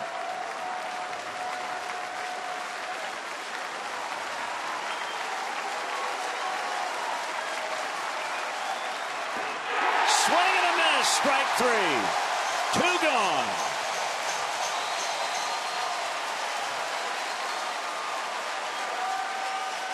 I like the visit there. Just changes the rhythm of the at-bat. Makes Pagan think about it a little longer. He got into a pretty good, vibe at the plate. He was hitting that ball hard, foul, and it looked like he was getting more and more comfortable. So essentially kind of like freezing a free throw shooter. Talk to the pitcher, give Pagan time to think it over, and once more with the slider down out of the zone. Gregor Blanco. Nothing out of 4. Nothing out of 8 in the series. He's been a much tougher out this season than has Pagan. And got .365 on base.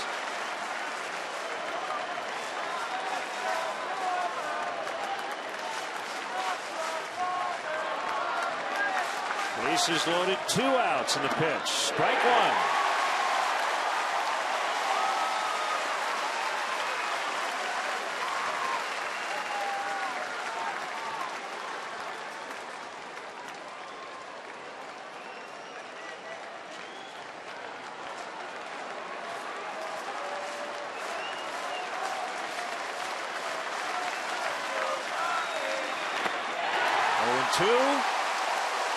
On Blanco.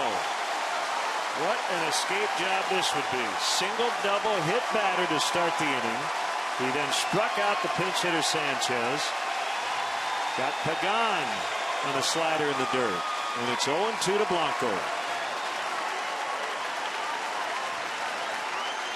You just have to continue executing pitches. Don't get ahead of yourself here.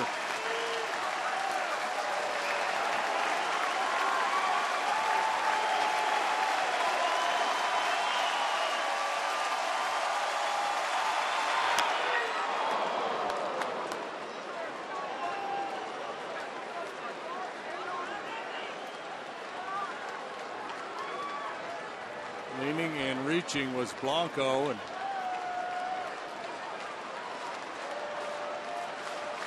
I guess the question is, how far would he go? If he bounced around in front of home plate, is he in swing mode? Is he likely to chase?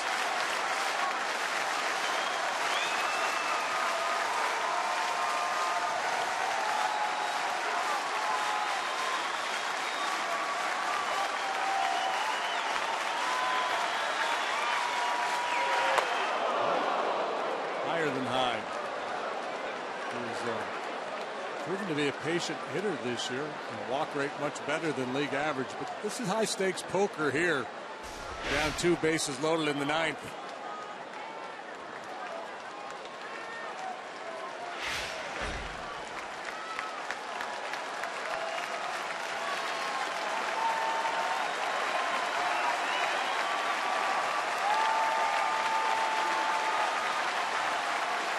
Rondon's 1-2 is outside. 2 balls, 2 strikes. And Blanco. I love the fans. They are so jacked. That ball's about a foot outside.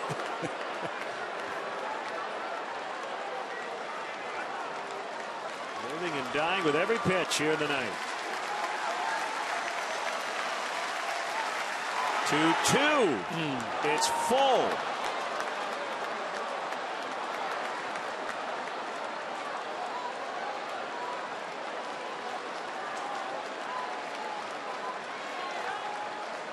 Well, decision time. But first, conversation time.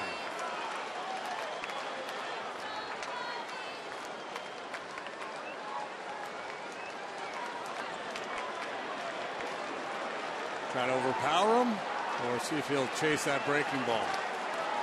Giants base coaches reminding the runners of the situation. 3-2, 2 outs. Will Hayes at first, Roberto Kelly at third.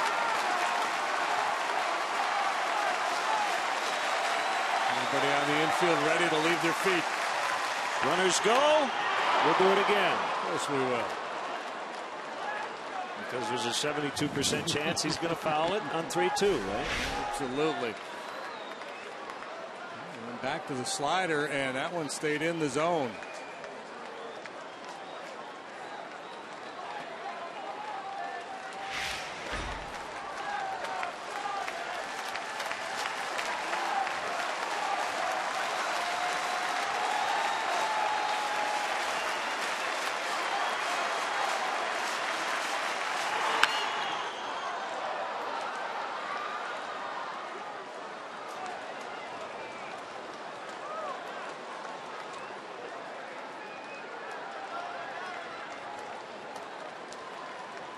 .35-pitch ninth inning. It's hard to throw that many pitches and not give up a run. That has been the case to this point. Cubs Executive Chairman Tom Ricketts into it. Fans have been on their feet throughout here late. Another 3-2. Called strike 3. Hector Houdini gets through the ninth. Cubs win. Cubs win 2-0 the final, and they sweep them. Wow. How about a little drama at the end? Single, double, hit batter, bases loaded, nobody out. 3 consecutive strikeouts. Backdoor slider catches the outside corner. Yeah, he pulled a rabbit out of his hat.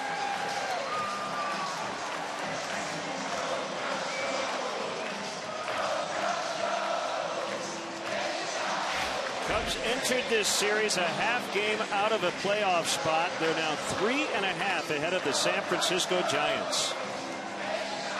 What a ball game. Wow, what a ball game, what a weekend. Cubs did a lot of hitting in the first 3 games of this series. Not a whole lot here today, but Arrieta and the bullpen made it stand up.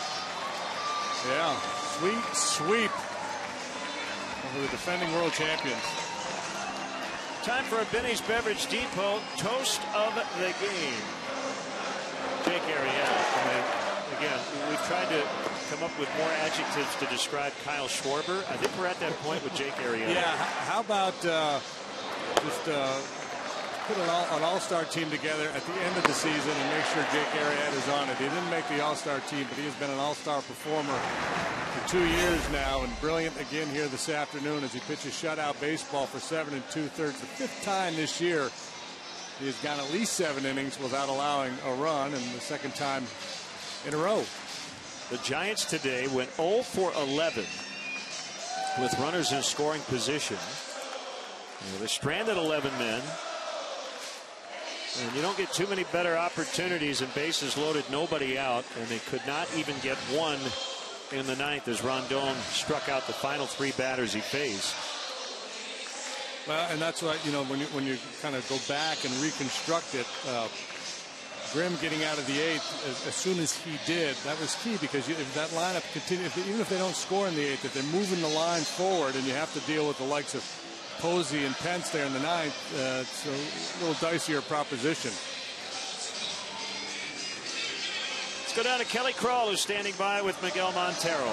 Well, Miguel, things got a little interesting there at the end, but that 2-2 pitch to gone there, you went up and talked to, of course, Hector Rondon. What was it you said to him to get those big 2 outs? Well, pretty much just stay calm, you know, make it one cool quality pitch, and you know, get a ground ball to a plate. He threw the ball good, you know, and unfortunately he's got a couple of base hits, but he was pretty good. He made a good pitches when he needed it, and that's huge. Well, from pretty good to pretty great, Jake Arrieta, 7 2/3 shutout innings for him. This was his 10th consecutive quality start. You've been behind the plate for a lot of them, but to do that against this Giants lineup, how great is he pitching right now? He's amazing. I mean, he's so fun to catch him. It's pretty much, you know, whatever you put down, you know, it's gonna be nasty. And he's been fun. He's been fun. Today he had this game on. Sometimes get a little erratic, trying to do too much. But other than that, when he was under control, he's pretty much unhittable. For you, since coming back from the DL, you're getting to see now Kyle Schwarber in this lineup, the young guys, all that hitting come together. Are you seeing the confidence really build in this team? Yeah, definitely. Those guys have been, you know, they know they belong here, and and they believe it, and they've been playing great. I mean, Kyle's been outstanding. I mean, that kid is a hitting machine. It's no doubt about it. And you know, Cubs fans are going to see him for a long time in the big league because he's something special. Miguel, thank you for your time. Enjoy this one. There you go, a hitting machine, Kyle Schwarber from Miguel Montero. Guys, a big win and a big sweep for the Cubs. Kelly, thank you. Nice work today as well. And for JD, Kelly, and our entire crew, Glenn Casper with a final score. Cubs 2, Giants nothing. We're back with you on CSN 7 o'clock Tuesday night. After an off day tomorrow, Brewers and Cubs open a 3-game set. Coming up next, we're not done yet. Blue Cross Blue Shield Cubs post-game live. Enjoy the rest of your weekend, everybody.